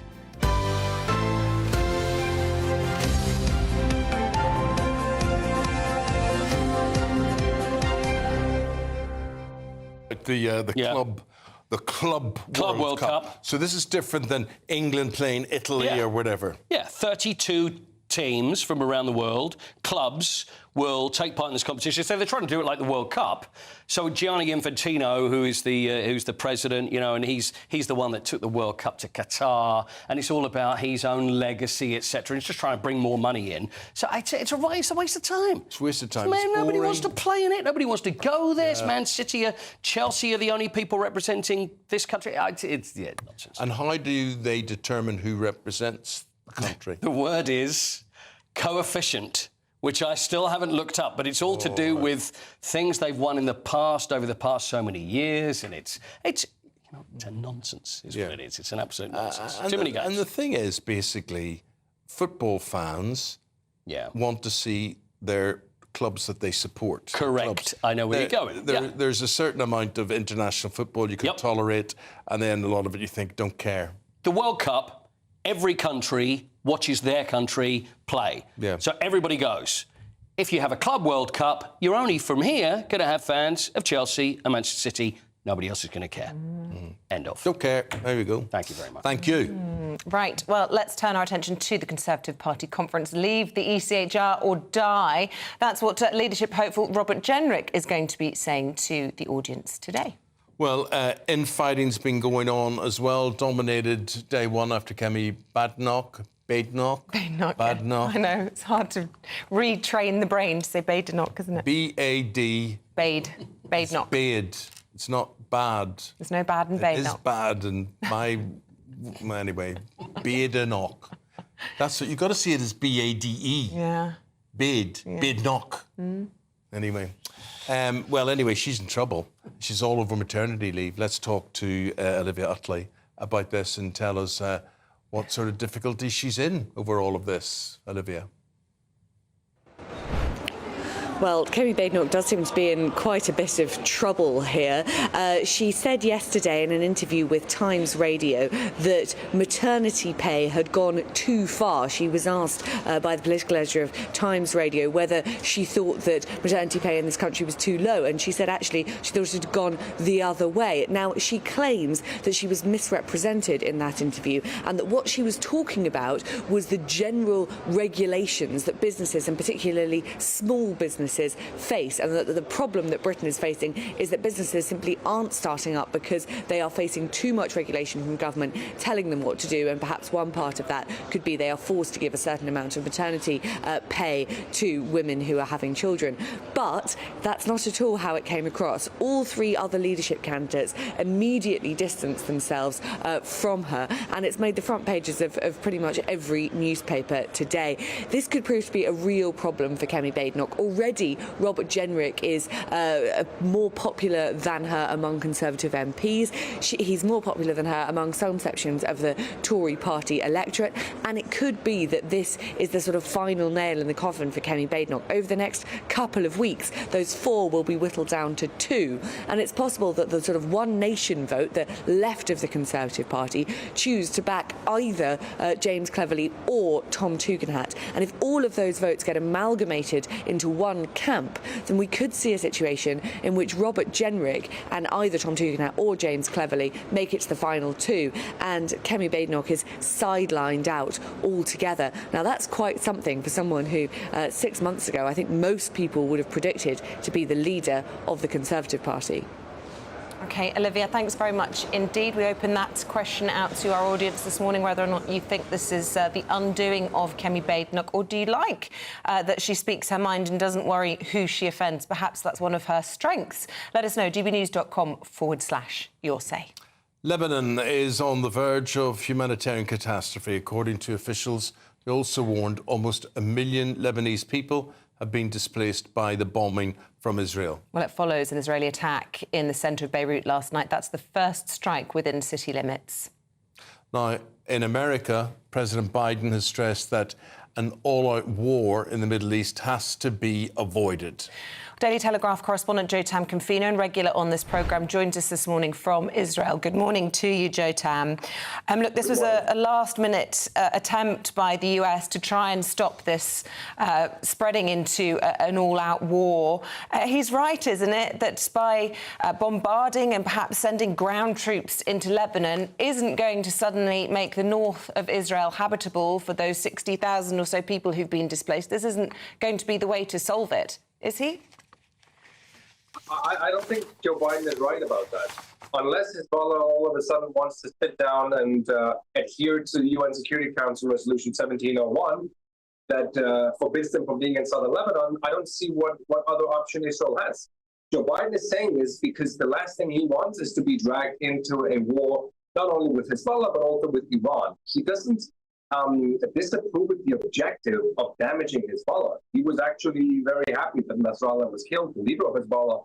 Israel has taken out so many people that are on the U.S. list of terrorists right now, more than they have done themselves in years. But he's thinking of the U.S. presidential election. He's thinking of Kamala Harris. He does not want her to have to deal with a regional war as she's going to election. That's what it's about, really. Well, we're looking at these pictures of destruction. We know that civilians are being killed, whether or not that's sort of collateral damage, as the IDF would express. It does certainly offend the international community. What likelihood is there that the words that were said at the UN General Assembly last week and humanitarian aid agencies saying, please don't let this spill into an even more serious war situation, will that have any effect? Or is the fact that Netanyahu's poll ratings are doing really well off the back of all of this going to be one of the big drivers here? Regardless of Netanyahu's polls, had it been any other prime minister, the prime minister would have done the same. The pictures you're seeing on the screen now are due to Hezbollah's embedding themselves inside civilian areas. And the international system was not outraged when missiles hit homes in northern Israel almost on a daily basis, considering war crimes and terrorism. They're outraged when they see Israel attack it because Israel is 10 times, if not 100 times stronger than Hezbollah. So the damage that you see is more severe. Had it been the other way around, had Hezbollah had Israel's military capabilities, I guarantee you where I stand right now would look worse than what you just saw of those pictures. Because that's their intention. Their intention is to eradicate the state of Israel. It has to be set clear because people don't understand what Hezbollah is. They don't understand what Hamas or Islamic Jihad or PFLP or the Houthi rebels or any of those groups that attack Israel every day. Had they had the opportunity, I guarantee you, they would have destroyed Israel and they wouldn't have spared a single civilian. We saw that on October the 7th. So in Israel, the international outcry is being seen as hypocritical because it's only directed at Israel's enemies. The passion or the compassion, rather, for civilians is only on the other side of Israel's border. It's never inside Israel's border. So no, they won't be listening to the NGOs of the national system. Thank you very much indeed for the update. We appreciate it. We've got to leave it there. Apologies for the sound quality on that interview. Here are some other stories that are coming into the newsroom on this Monday morning. Britain's biggest steelworks is ending production today after 100 years. Blast Furnace 4 is the final furnace operating at Tata Steel's plant in Port Talbot. From today, it'll be shut down, putting thousands out of work across South Wales. Sir Oliver Dowden has become the most senior Conservative to face questioning by the Gambling Commission over betting on the date of the general election. The former Deputy Prime Minister is the latest ally of Rishi Sunak to be interviewed by the watchdog. Finally, the late Queen and Sir David Attenborough have been named our greatest British cultural figures. In a survey to mark the 90th anniversary of the British Council, the late monarch was voted our greatest cultural icon. Sir David Attenborough came a close second, followed by Diana, Princess of Wales, the former Prime Minister Winston Churchill and the Queen frontman Freddie Mercury.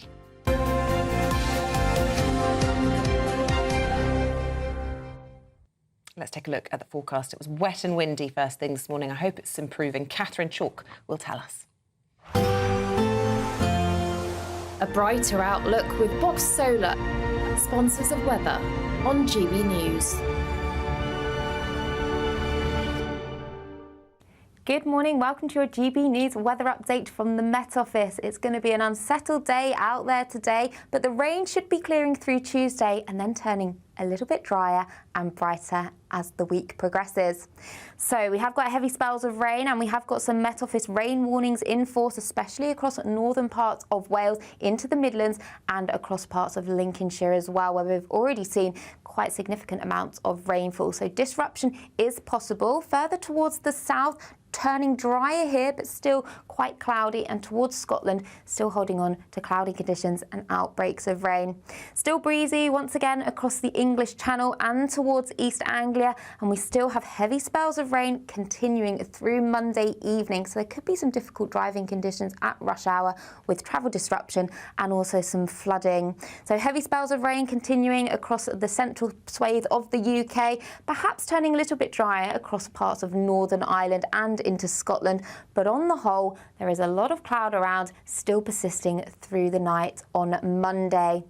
So as we go through Monday evening, heavy spells of rain still continuing across much of England and across Wales as that low pressure gradually clears off towards the east. Then we'll start to see clearing skies, especially further west you go, with some clear skies here, allowing temperatures to fall just a little bit, but otherwise towns and cities holding up at around 10 or 11 degrees. So to start Tuesday morning, that low pressure system moves its way out towards the east with a keen breeze down that northeasterly coast. So it's going to be feeling quite chilly here. Still quite a lot of cloud around with some outbreaks of rain, but further towards the west, we should see something a little bit drier with some sunny spells. Still a few showers around, but we may get highs of up to 16 degrees, but chilly down the east. Bye-bye. That warm feeling inside from Boxed Boilers, sponsors of weather on GB News.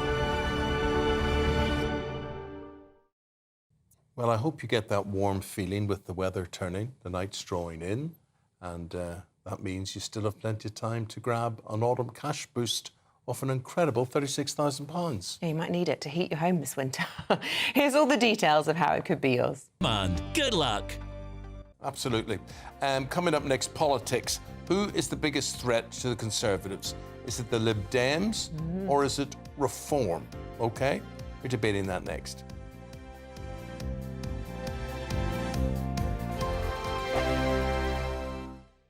This Sunday, join me, Camilla Tominey, for an exclusive interview with one of the most controversial, influential and unique political figures of our time. Boris Johnson will be in studio discussing his new memoir, Unleashed, the gripping story of how he dealt with plotting politicians, problematic princes and a pandemic. From Boris bikes to Brexit and everything else in between. This Sunday at 9:30 a.m, only on GB News, the People's Channel, Britain's news channel. Welcome to State of the Nation, daily plunge into the stories shaping our country. I'm Jacob Rees-Mogg, and Monday to Thursday we bring you the insights, the facts, the truth about how our country is being governed. Because what happens in Downing Street matters down your street. Tune in to State of the Nation every Monday to Thursday, 8 to 9 o'clock. Only on GB News, the People's Channel, Britain's news channel. This is Britain's Newsroom, where your voice matters. It's just astonishing. With expert analysis and honest opinion, we don't just keep you informed. We bring you unique perspectives you won't see anywhere else. Can't argue with any of that. When the news happens, it happens here. On Britain's Newsroom, weekdays from 9:30 a.m. Only on GB News. If you want your news to be straight talking... This is a nightmare for the Conservatives again. Down to earth. It's not just Nottingham where this is happening, is it? And most importantly, honest. Hard-working, middle-class taxpayers, they'll get their book thrown at them. Then catch me, Martin Daubney, Monday to Friday, 3 till 6 p.m. on GB News, Britain's news channel. I'm Christopher Hope. From pop stars to politicians, I'll interview anybody in a pub who's got a political opinion. Join me every Friday on Spotify, Apple Podcasts, YouTube or gbnews.com, or wherever you get your podcasts. This is GB News, the People's Channel. It's Patrick Christie's Tonight, and here we do things differently. It's explaining the absolute madness of this, doesn't it? It's explosive. I mean, this is very good. It's lively. 850. Your government sat there, Sean, and it did nothing. It's controversial. And the Middle East has been in turmoil since before I was born. It's everything you need to kickstart your evening. Everyone's had their Weetabix tonight. I love to see it. That's Patrick Christie's Tonight, weeknights from 9 p.m. Only on GB News, the People's Channel, Britain's news channel. Are the newspapers getting you down? My wife didn't divorce me that month. Struggling to separate the wheat from the chaff? I know that it's a bit of a circus at the best of times. Well, don't worry, Headliners has got you covered. We'll take the burden of reading the day's news, and if we get depressed, who cares? It's an occupational hazard, frankly. That's Headliners on GB News from 11 p.m. till midnight, and the following morning, 5 till 6 a.m. on GB News, the comedy channel. Nah, just kidding. Britain's news channel. Next Sunday, join me, Camilla Tominey, for an exclusive interview with one of the most controversial, influential and unique political figures of our time. Boris Johnson will be in studio discussing his new memoir, Unleashed, the gripping story of how he dealt with plotting politicians, problematic princes and a pandemic. From Boris bikes to Brexit and everything else in between. Next Sunday at 9:30 a.m. Only on GB News, the People's Channel, Britain's news channel.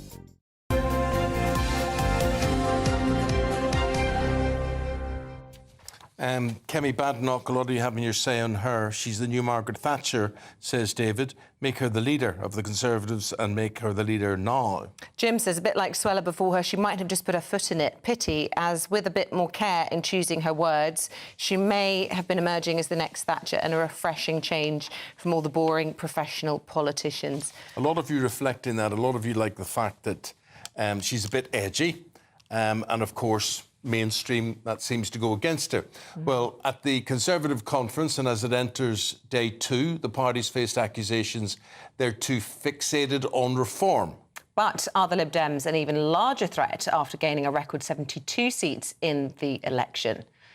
Well, this morning we are going to debate that, whether it's reform or whether it's the Lib Dems the Conservatives should be more worried about. Joining us now to debate this, former Deputy Leader of Reform UK, Ben Habib, and former Liberal Democrat Minister Norman Baker. Gentlemen, good morning to both of you. Good morning to both of you. Good morning, Eamonn. I just want to sort of start off by asking whether or not really almost this question sort of defeats itself, because this is decided by the membership. Less than 2% of the British public is a member of a political party. So fewer than 2% of people are members of the Conservative Party, just 100,000 of those. And we know that they lean to the right. So reform is more important to those who are trying to be leader of the party. Is that a short-sightedness, do you think, Ben, that perhaps that they're appealing to the membership but not to the wider electorate? Well, I think you hit on a very important point. You know, one of the reasons I think the two-party system is failing is because the Conservative Party, which used to have literally millions of members, is now down to 100,000, 150,000, whatever it is. And that has lost their connection with the populace, with their natural voting public. But I think if you look at the numbers of the 2019 general election, compared to the 2024 general election, there are two basic tales that emerge from it. The first is a massive reduction in voter turnout, and I think that's due to voters being a sort of pox on all your houses. We voted for Brexit. We didn't get the Brexit we voted for. You don't deliver the promises you make, and we're going to stay at home. And the Tories lost a lot of votes to people who simply had given up on the political arena and stayed at home. And then, of course, the other big story about the general election was Reform UK, because in 2019, you might recall the Brexit Party stood down, handed the election to the Tories, and this time Reform UK did not stand down. It stood in 611 seats, and it took 4.1 million votes. And when you look at the aggregate of the number of votes that Reform got and the Tories got, it actually exceeds the number of votes Labour got. So, I mean, undoubtedly, Reform has to be addressed by the Conservative Party. And it certainly is, Ben. And I would argue that perhaps they're forgetting that actually, as you point out, 4.1 million votes were cast for Reform candidates in the election. But, Norman, a huge number more were cast for Lib Dems. And yet very little of the rhetoric in conference is directed towards the one nationers who might be sort of leaning perhaps more towards Lib Dem territory. Well, statistically and objectively, what happened at the last election was that the Lib Dems gained about 60 seats. I think all of them, maybe one from the SNP, but all the rest of them came from the Conservatives. And the Tories also lost a lot of seats to Labour. So, in fact, it was a move in that direction which the electorate chose rather than a move to Reform. Having said that, of course, they're in a bind. They've got threats on both sides. But historically, I think over the last 50 years, the population of this country wants a party that's competent, that's honest, and that's moderate. I don't think the Tory party was any of those three things. You're quite right to say, by the way, Isabel, that the membership of the Conservative Party is to the right of the electorate. And I think that's a danger for the Conservatives, because they will pander to that element of of people who vote for them in terms of leadership. And they did that after 1997. After 1997, they went for William Hague, I think, rather than Ken Clark. They went for Ian Duncan Smith rather than Ken Clark. And it was only when David Cameron dragged them back towards the centre that they ended up back in government again. But Norman, who do the Lib Dems stand for? Who do they represent? You tend to think of the Lib Dems as, well, they're not as right as the Conservatives and they're not as left as Labour. Are they always going to be the party stuck in the middle? Well, it's not quite as simple as that, Eamonn, but I think it's true to say we're not extreme, and the British public doesn't like extreme parties of the right or the left. We also believe, for example, in a small state, and we don't like the fact that big government is there telling us what to do. There's a very strong libertarian and liberal streak, obviously, running through the party for centuries, and one of the great strands of liberalism is the battle between the power of the state and the power of the individual. That you won't find that at all in the Labour Party. There's more in common with the Conservatives on that particular front. Equally, we're interested in things like climate change and making sure the structure of government works properly, which is perhaps more Labour than Conservative. So we don't see ourselves in this two-dimensional left-right spectrum, though people do tend to put us in the middle. So, Ben, if the party does decide to swing towards the right because their membership is right-leaning and they elect somebody who could be a bit of a threat, arguably, to Reform, is it more of a problem for you if they do that, and would actually be better for Reform if they had gone for a more moderate, perhaps a James Cleverly in the end is the most sort of centre ground, isn't he, of the four? I mean, I'm just thinking about tipping that on its head a little bit. Who's more of a threat to you? The whole left-right debate is erroneous, and I think Norman and the Liberal Democrats, Labour, whoever makes the case for left versus right, is missing what's going on in the country.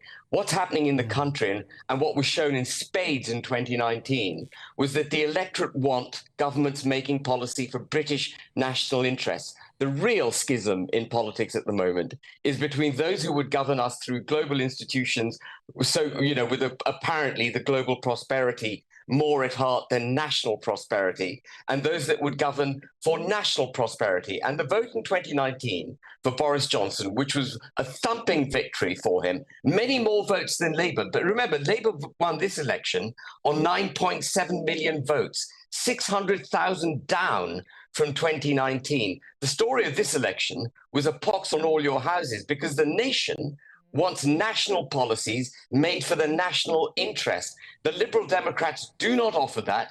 Labour do not offer it. And the Conservatives are in a complete mess over it. And just one more thing that Norman mentioned. He talks about the increase in number of seats won by the Liberal Democrats. The number of votes taken by the Liberal Democrats was down 100,000 from the last election, 3.6 million down to 3.5 million. Yes, the number of seats went up, but that's because, again, as I say, the nationalist vote, those who want Brexit, those who want national interest made, national policies made for the national interest, they are staying at home because they've been trounced repeatedly. The real debate, by the way, ladies and gentlemen, is still raging in the country. Do we stand, do our politicians and our government stand for the United Kingdom, or do they stand for some kind of global order? That's the debate, and that needs to be had out. To you, Norman? Well, we're in the international world. We're no longer in the 19th century. We send gunboats around the world where we have to deal with other countries. We have to deal with them in a way that they respond properly to us. And this kind of small island mentality doesn't wash. It doesn't help Britain. That's the bottom line. And the Tories party goes to the right towards reform. Good luck to them, but we will pick up more seats from the Tories if they do that. Interesting. All right, thank you both. Norman Baker, Ben Habib from Reform and the Liberal Democrats there. Coming up, the Conservative chairman, Richard Fuller. He joins us live from the party conference after this.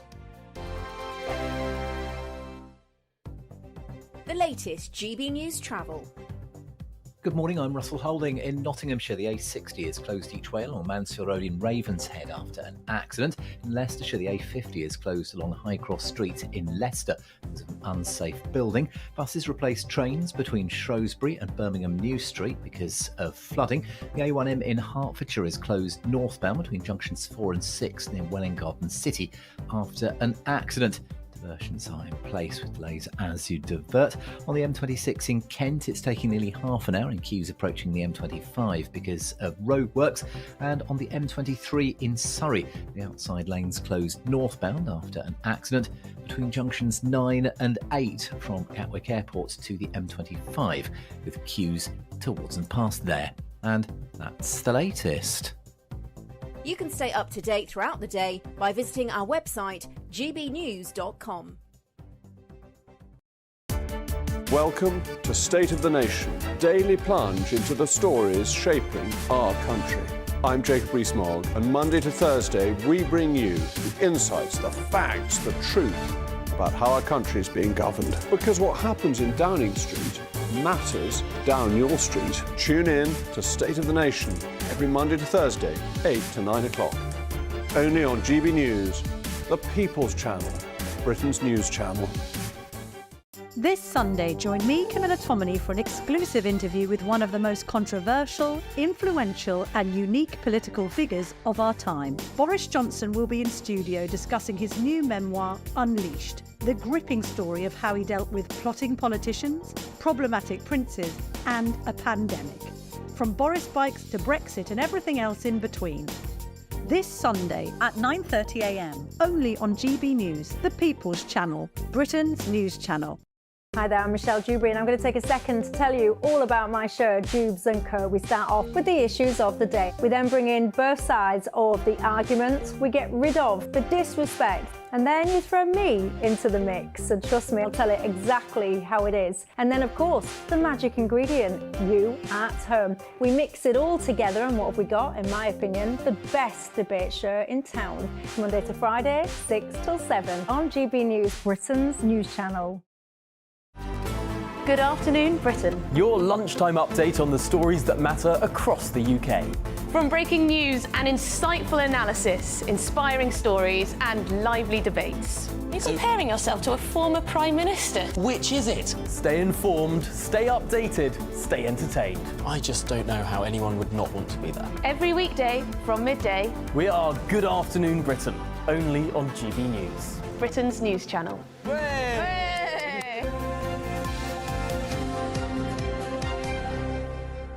A reflection on what happened football-wise yesterday. Paul's here with us today. Paul being a Spurs supporter, me being a Man United supporter. I was very depressed yesterday. I'm not surprised. I'm not surprised. I would have been if I was a Manchester United fan. I was extremely happy yesterday. Yeah. I think it went very well for Spurs. You played very well. I thought, thank you very much. And I'd like to say, you know, and I mean that in a nice way, that Manchester United were very poor yesterday. Yeah, they were. It was just not good. It just wasn't good. Eric Ten Hag, dead man walking, do we think? I think he has to take the blame, even though the sending off was not something he could control, but still to lose 3-0 at home. This is Fernandes. See, the game, I think a lot of United supporters were really looking forward to the game because they thought, we're close to Spurs in the league. Yeah, we could do something here. No. But before the game, we said this.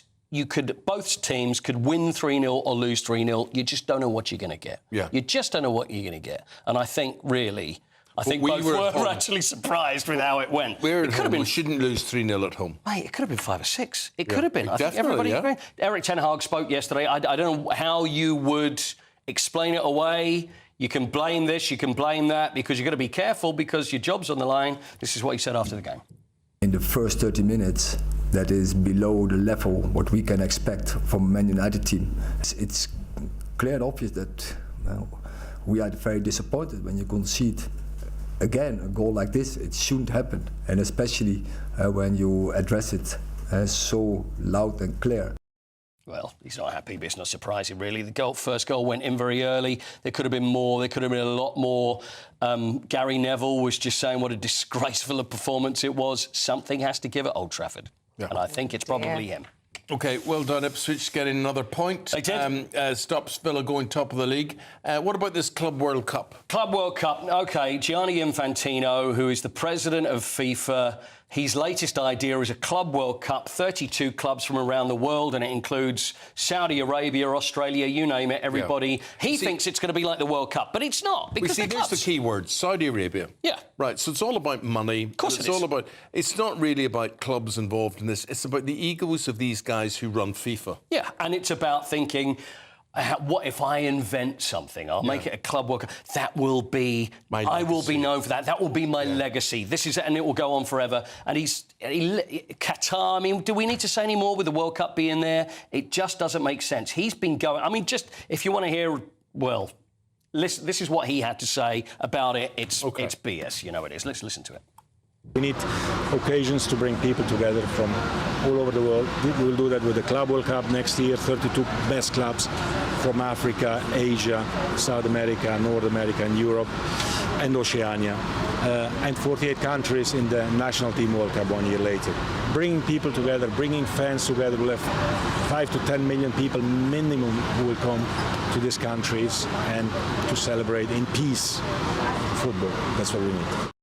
To 10 million people. Come on. All you're going to get is Chelsea fans, Man City fans from here. Nobody else cares. I don't think even they care. Yeah. Then you'll have just a few from each country. Everybody's going to converge on America. It's going to be wonderful, wonderful. It's not. It's all about the cash. Final word on football boots. Oh, yeah, Kieran Trippier. Have a look at these. Look. See if you notice anything weird about Kieran Trippier's football boots, which hopefully we have here.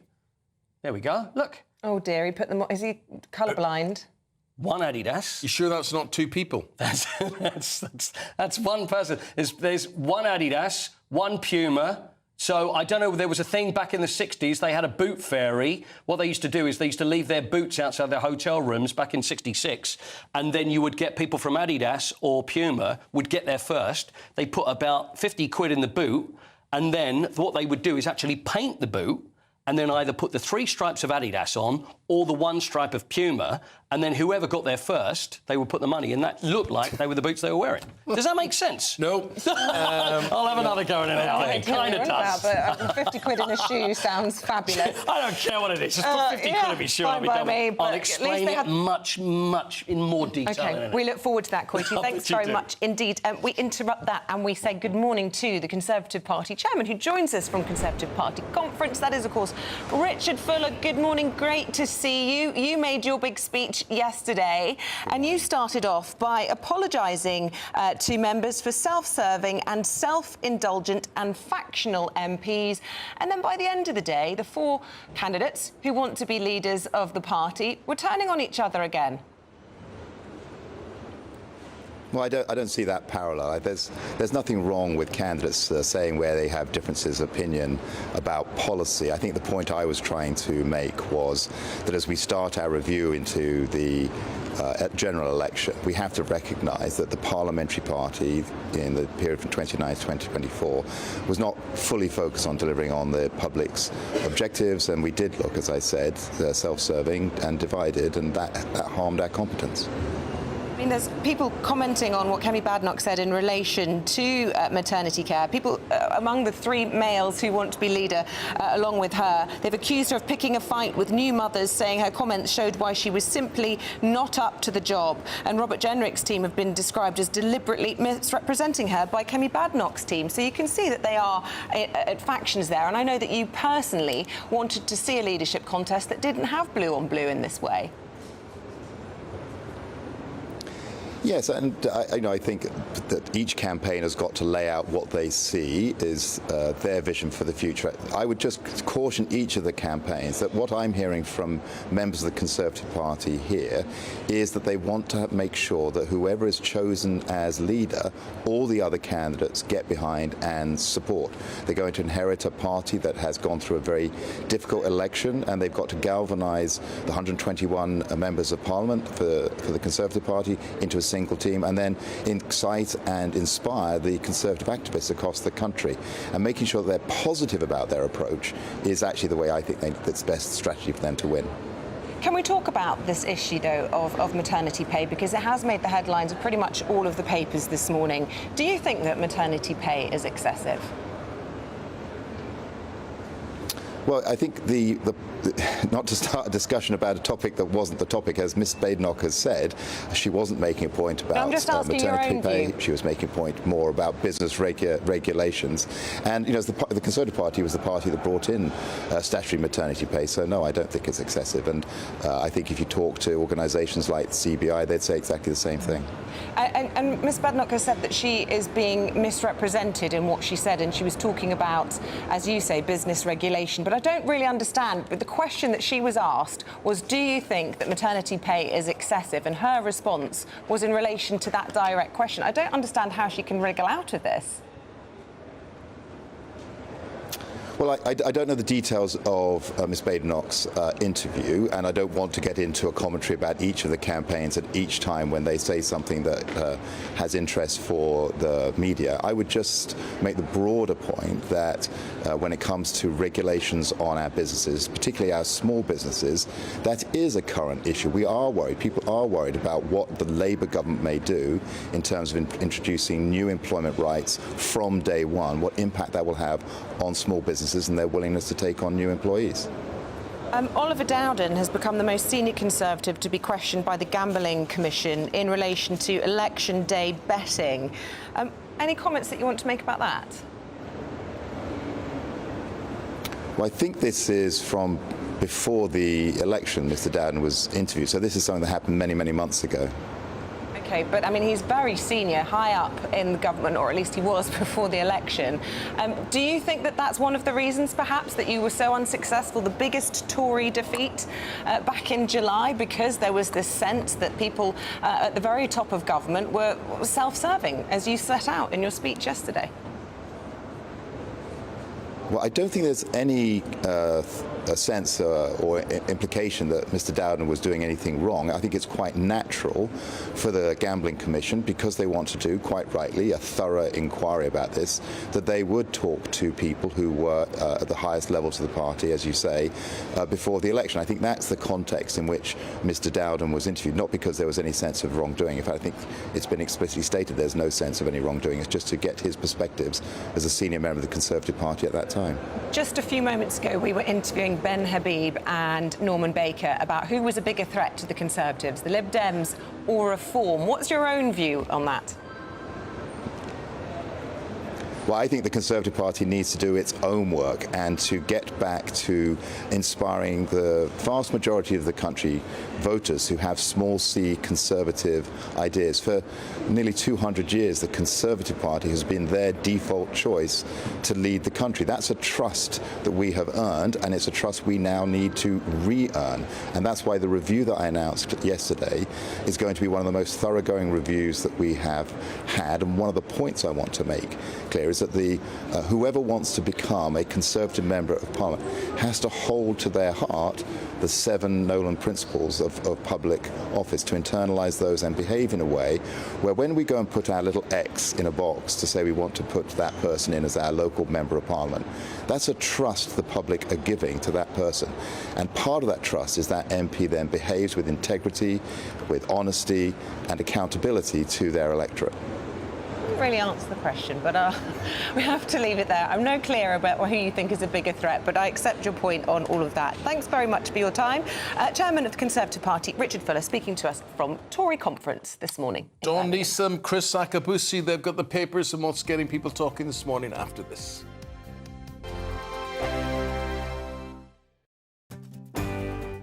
I'm Michael Portillo. This is GB News, the People's Channel, Britain's news channel.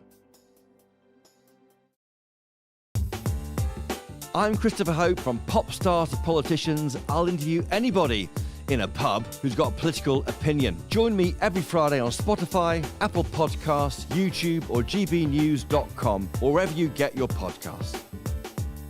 This is GB News, the People's Channel. Martin Daubney, weekdays from 3 p.m.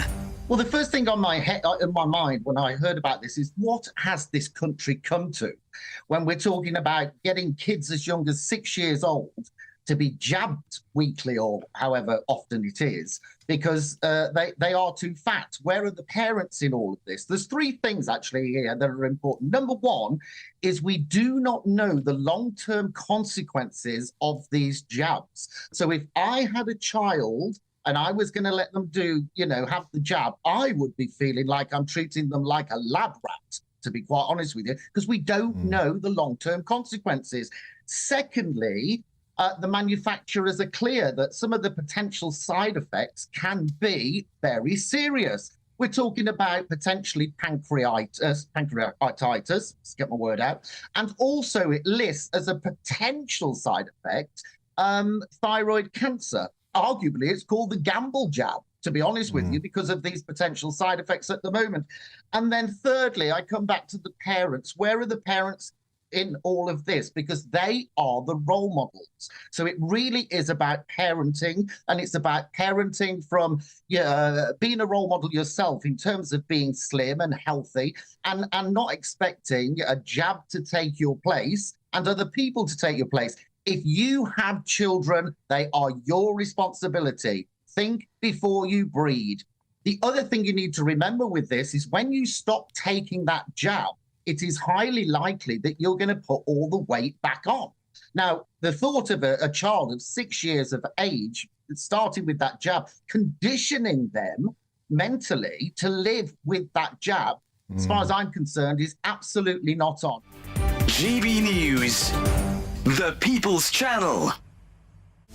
This is Britain's Newsroom, where your voice matters. It's just astonishing. With expert analysis and honest opinion, we don't just keep you informed. We bring you unique perspectives you won't see anywhere else. Can't argue with any of that. When the news happens, it happens here. On Britain's Newsroom, weekdays from 9:30 a.m. Only on GB News. I'm Arlene Foster on GB News, Britain's news channel.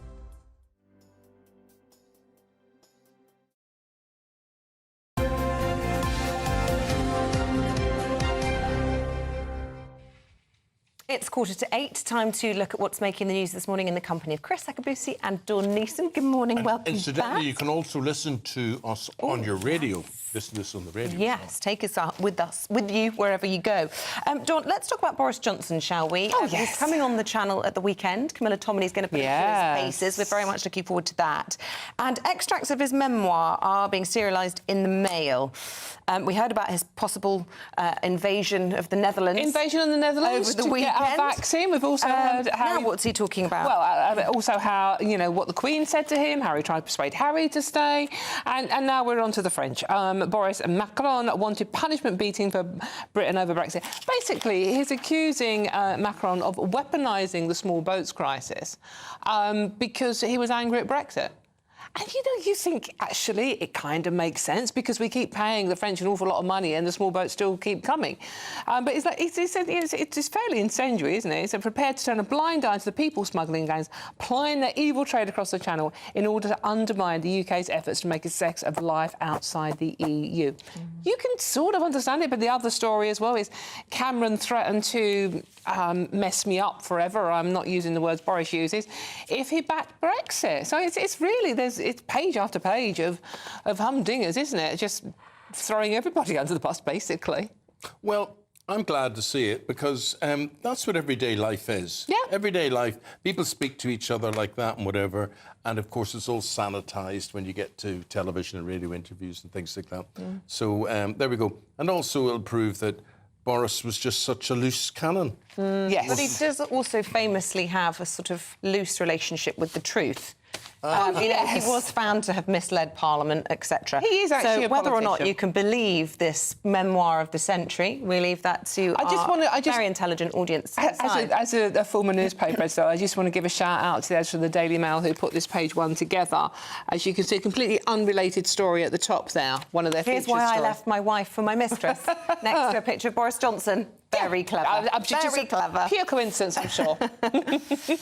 OK, Chris, let's talk about the winter fuel cuts. It's going to cost the NHS £169 million a year. And this is an interesting point, isn't it? That on the one hand, they're saving money on the welfare bill, but actually it's going to mean lots more admissions of people with heat-related, elderly-related problems. I mean, there's been much said about this over the last couple of weeks. And one of the challenges out there is why the Labour government came out with it so early, in as much as they themselves hadn't costed it, hadn't done any risk assessments, and coming out with it so early has allowed us, via the media and social media, to look at all these various things that are going to be mitigating against this sort of good idea, to hammer the elderly and the retirees with this winter fuel. Reneging on the winter fuel allowance. And as you said, the organisation that's gone into this and said it's going to cost £169 million. Now, that's quite a precise figure. £169 million is going to cost through the damp environment that our elderly are going to be living in, and the accidents and emergencies that are going to come as a result, and, of course, the potential deaths. So it appears that having taken money off the elderly on the one hand, you're going to have to spend the money on the other hand to take care of the fallout of this. As you say, they didn't do any impact assessment. No one thought, right, OK, well, let's think about this policy and the long-term effects it's going to have. Not least on our reputation going forward. Well, so, I mean, you know, any sort of, you know, the honeymoon period that governments tend to have, that's shot. And also, you know, with all of the other shenanigans that are going around, this hypocrisy charge is there. And it says that the highlight says Labour need to put people before policies. And my chair's thinking as I speak.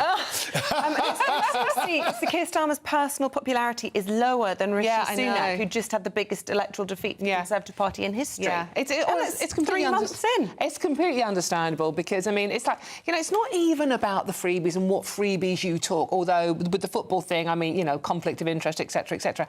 It's about the hypocrisy. It's about how, when they're in opposition, they constantly wag their fingers at the Conservative Party about freebies, cronyism, Partygate, wallpaper, da-da-da-da-da. whilst doing the self-same things. And to have Rosie Duffield so publicly resigning yesterday, Yes. an MP, just, less than 4 months since they won the election. Yes, and as Eamonn was saying just then, the thing is with Boris's book, it's really the ugly face of what politics are like. And if you speak to Rosie or any of Rosie's supporters, the pressure people, backbenchers in particular, are under if they dare to disagree with the hierarchy, it's not a nice place to be. Funny enough, we've been talking a lot about Kemi Badenoch this morning. She said that whenever she's asked who her favourite Labour politician was, it was always Rosie Duffield. Yeah, absolutely. Chris, let's talk about licence fees, as in the BBC licence fee. Yeah. And the Justice Secretary is understood to think that failure to pay the licence should no longer be a criminal offence. So 1,000 people are prosecuted every week for not paying the licence fee. The licence fee is 170 quid, basically. That's right, and I don't know why this is, but 70% of those who are charged for not having a licence fee are women. Now, I don't understand why that should be, why it disproportionately affects women, but apparently it does.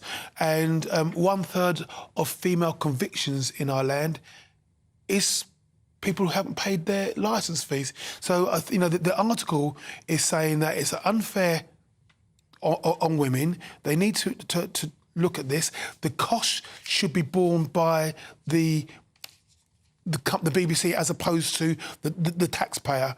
But they'll then look at the ramifications of those costs. That, if women are going... And I didn't even know this is my ignorance, that some people are put into jail for not paying their licence fee. Yeah. And if it's a woman, it affects the kids, a loss of their home. Of course. So, and it's obviously a non-violent crime, and meanwhile we are not sending our sex attackers and rapists to prison. I would like to know, Dawn, how many people are sent to jail for it.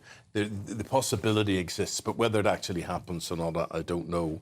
I do say this, though, to anybody who talks about getting rid of the licence fee, and may well be justified, but you'll be sorry when it's gone. You'll be sorry when the BBC's gone. And how come Netflix, Prime, Disney, Paramount, name them all these subscription channels, you would be doing very well if you were getting away with paying them £169.50. Sure. So you would. Oh yeah, I mean, I'm certainly not against the BBC. I mean, I enjoy. I mean, I don't watch a lot of television, but I do like to go on to the BBC and watch some of their Look stuff. how they've just exposed the whole Fayed scandal. They do a lot of public service broadcasting as well. Plurality is a good thing in media. Where do you want to go now, Eamonn? I'll let you choose the next story, given some of the ones on the list. Health alerts on snacks. Ministers are reportedly looking to strengthen nutrition messages found on food packaging in a bid to tackle child obesity. So this, again, is a case of nanny state. I mean, I don't know, is anybody here on this table surprised that biscuits and cakes is not good for you? No. Oh, my God. Yeah. No, but if it has a red... I do think the traffic light system's a really good way of doing it, because it makes you think twice. If you think, I fancy a little nibble, and then you see a big red thing on it, you go, that's Really? Saying, sorry, and I'm not aware of this, you saying that if I go and pick up a packet of Jaffa cakes or custard creams, there is a red... I have to say, I don't know if it's on biscuits and things, but it certainly is on things like cereals, bread, and I always check. And if it's red, I would never buy it. What's ridiculous? Really? You go and Frosties is my favourite food on earth, and the boxes have now become tiny. They're so bad for you. You can think of the worst It doesn't really matter, but the point is that going to put me off making a smaller box? No, it's not. No, they're going to have, on a cigarette packet, you've got this can be dangerous for your health. That's what they're talking. They're talking about that sort of branding. Graphic real graphic images. On the upside, Isabel, no red markings on that. I should just say, Birthday it's been chops. given this by Paul Coit. It was my birthday yesterday. He's got in on the act. We have to say swiftly goodbye to Dawn and Chris. More from them just after 8:30. For now, though, here's your forecast.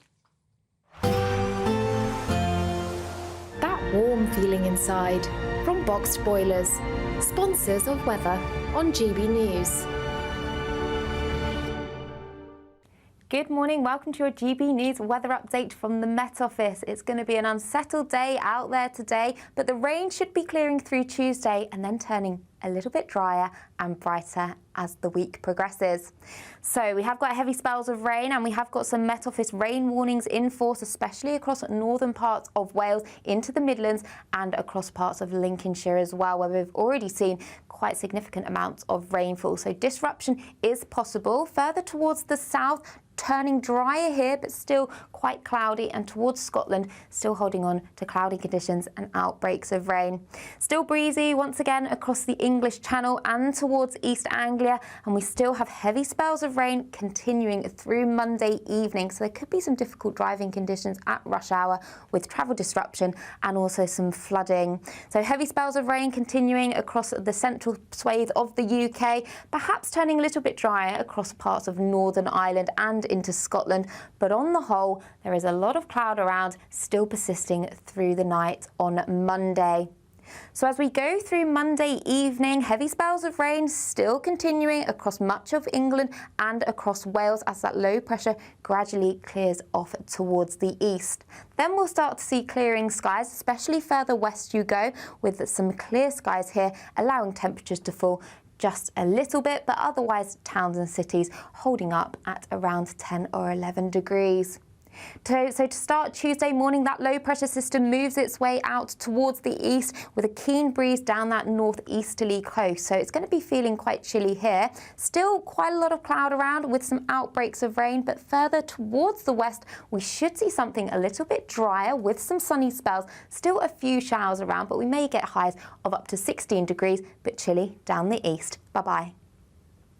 Looks like things are heating up.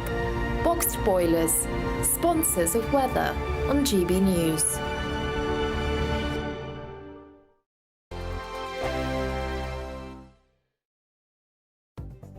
The latest GB News travel.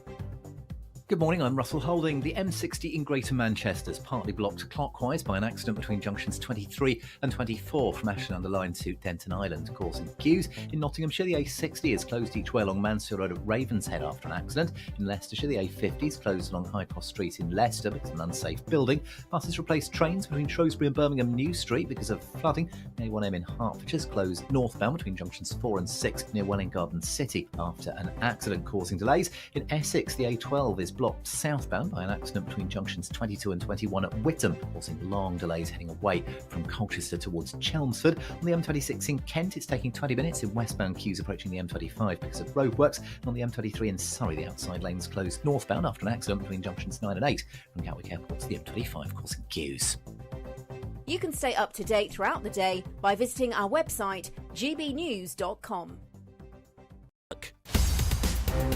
In the GB Newsroom, we bring you the news as it happens. With our team of dedicated journalists across the UK, we're ready to keep you up to date with what's happening every half an hour, every single day. Bulletins here on GB News, the People's Channel, Britain's news channel. Join me, Nana Akwe, for an informative, interactive news programme with a difference. It's fun.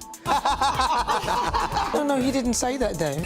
I'm so surprised. I think there's an element of truth to that. Join me from 3 p.m. every weekend, only on GB News, Britain's news channel.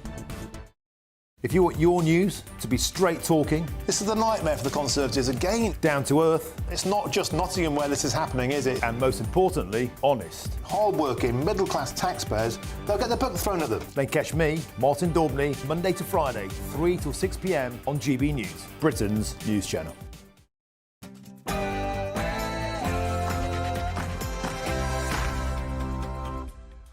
Morning. Day 2 of the Conservative conference kicks off in Birmingham. The knives are out for Kemi Badenoch as fellow leadership hopefuls blast her comments on maternity pay.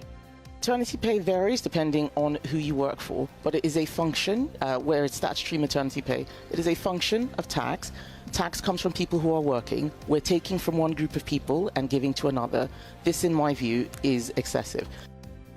So could this be the end for the candidate who was once tipped to take over as leader? The Office for National Statistics within the past hours revised last month's economic growth rate. It's been downgraded from an initial estimate of 0.6 to 0.5%. Tensions simmer on the Middle East as Israel carries out airstrikes on Lebanon's capital for the first time in nearly 20 years. Prince Harry lands in London as he prepares to attend the Well Child Awards later today. So is a reunion with King Charles on the cards. The American attorney working to bring justice for the alleged victims of Mohammed al-Fayed joined breakfast this morning after 9. Now we have more than 60 victims. How many do we have to have until even one woman is believed? And our debate this hour, animal rights group PETA is calling for police dogs to be phased out after some were hit with bricks and burned during the summer riots. So we'll be asking, is it time to cut canines from the front line? And GB News' very own presenter Patrick Christys is in the studio today in a humbling role, I think, for all of us as we sit and think. And this has got to do with the winter fuel cuts. So tell us what you're doing, Patrick.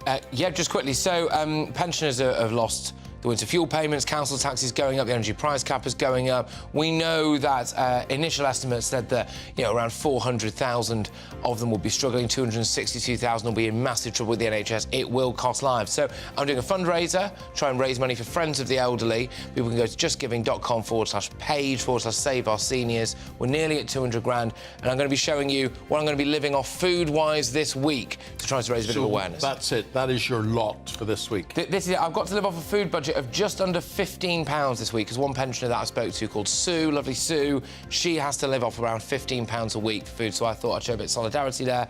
I think I'll talk you through all this in a bit more detail later on. Thank you. It's a heck of a challenge, and you make it come alive, so look forward to talking to you very shortly. And finally, the sport. If you could compare football managers to breakfast cuisine, Erik ten Hag is probably toast. And Manchester United are beaten 3-0 by Spurs. Slovenian cyclist Tadej Pogačar completed the unofficial cycling triple crown yesterday. And after Kieran Trippier's odd boots of the weekend, I'll tell you the tale of the two feuding brothers behind Adidas and Puma. We've got further spells of heavy rain in the forecast today that could lead to some flooding. I'll have all of the details coming up shortly. Just gone 3 minutes past 8 o'clock. I'm Eamonn Holmes. I'm Isabel Webster, and you're tuned into GB News Breakfast.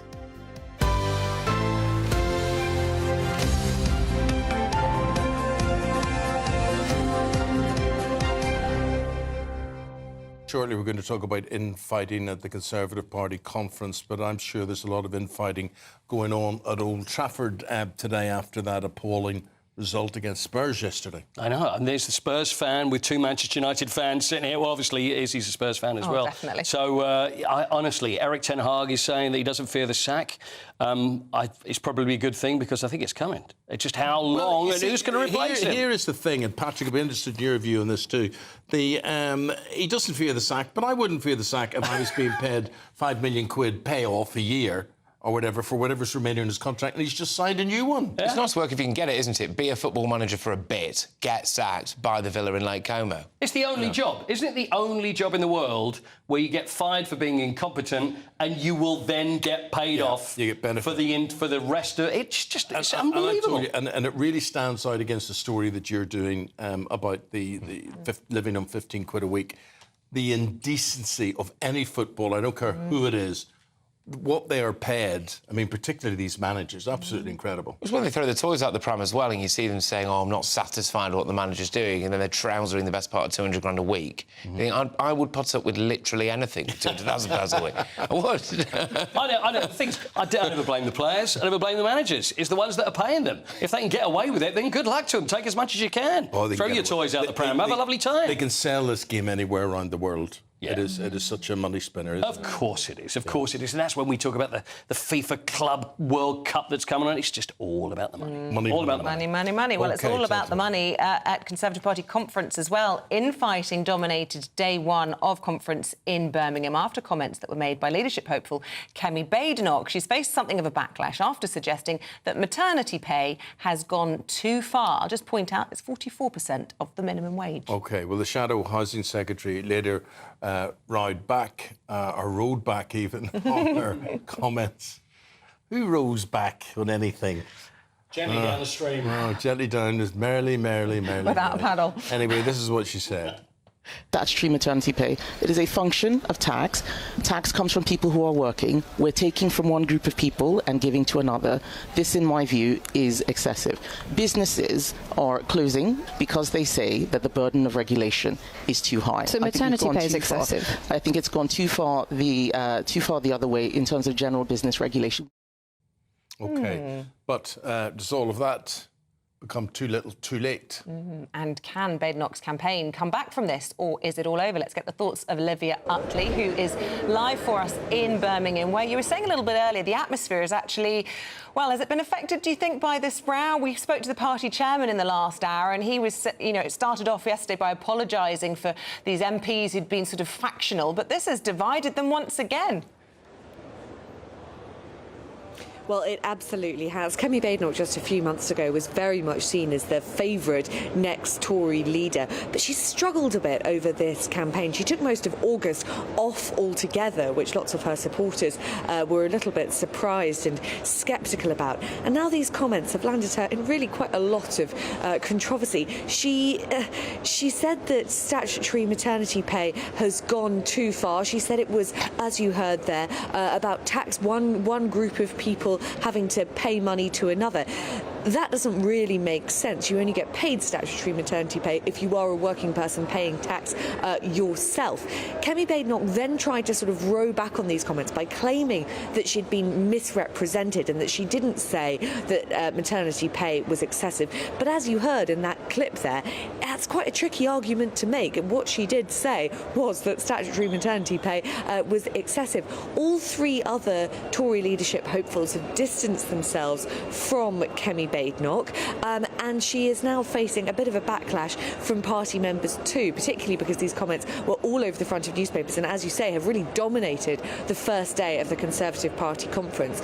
The problem for Kemi Badenoch is that she genuinely could end up being squeezed out of this race altogether. The final two of these four candidates who are left will be put to the members, and the Conservative Party members, of which there are about 100,000, will get to decide. But from now, it's going to be whittled down from 4 to 2, and that will be done by Conservative MPs. Now, Robert Jenrick and Kemi Badenoch are seen as the two sort of right-wing Conservative hopefuls, and Robert Jenrick at the moment is proving more popular than Badenoch among Conservative MPs.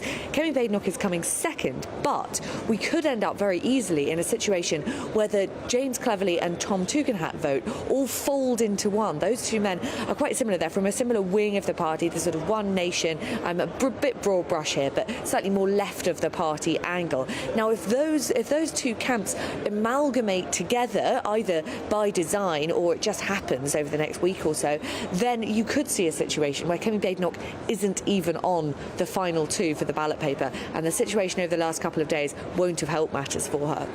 Thanks, Olivia. Leave it there. Thank you very much indeed. So here we are, the last day of September. Tomorrow is October, I suppose, when people officially say that's autumn begun for you. And starting today on this auspicious date, GB News presenter Mr. Patrick Christys is going to live off £15 per week as part of his Friends of the Elderly fundraiser. Yeah, so far Patrick's raised over £193,000 with the help of all of you at home and all of your generous donations. So thank you so much for all of that. And thank you, Patrick, for coming up with this and flying the flag, I suppose, for these people who feel as if they're being victimised at the moment. Very, very worried about the winter fuel payment. Just tell us how you set upon this £15 figure. Yeah, absolutely. So, firstly, thank you very much, everybody who has donated and given whatever they can. Donations from a couple of £100 to just a couple of quid. It's justgiving.com/page/save our seniors. The £15 food figure was based around a conversation I had with a pensioner called Sue in Cheshire, who told me, and our viewers, quite a horrendous story, actually, about what she has to live off every week. £15 is her food budget. Her boiler's gone. She can't afford to replace that.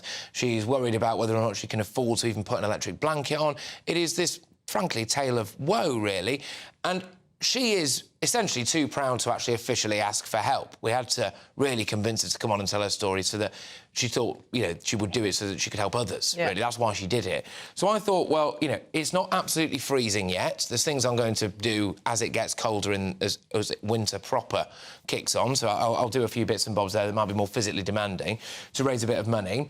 But this is something I can do in the meantime. So I thought, well, I'd live off £15 a week, £13.55 to be precise. Left myself some wiggle room in case I want a can of Diet Coke or something over the course of the week. But this is the food shop that I did yesterday. I've got some lentils, a bit of couscous, a couple of tins of tuna, some tomatoes, some peppers, bit of pasta, some eggs, and a stir-fry thing that I think I'm actually going to have to eat today, because if viewers have got the impression that I'm a man who doesn't necessarily plan things through properly, they are correct, because I got this and it goes out of date tomorrow. So there you go. But you also have to be a cook, you see.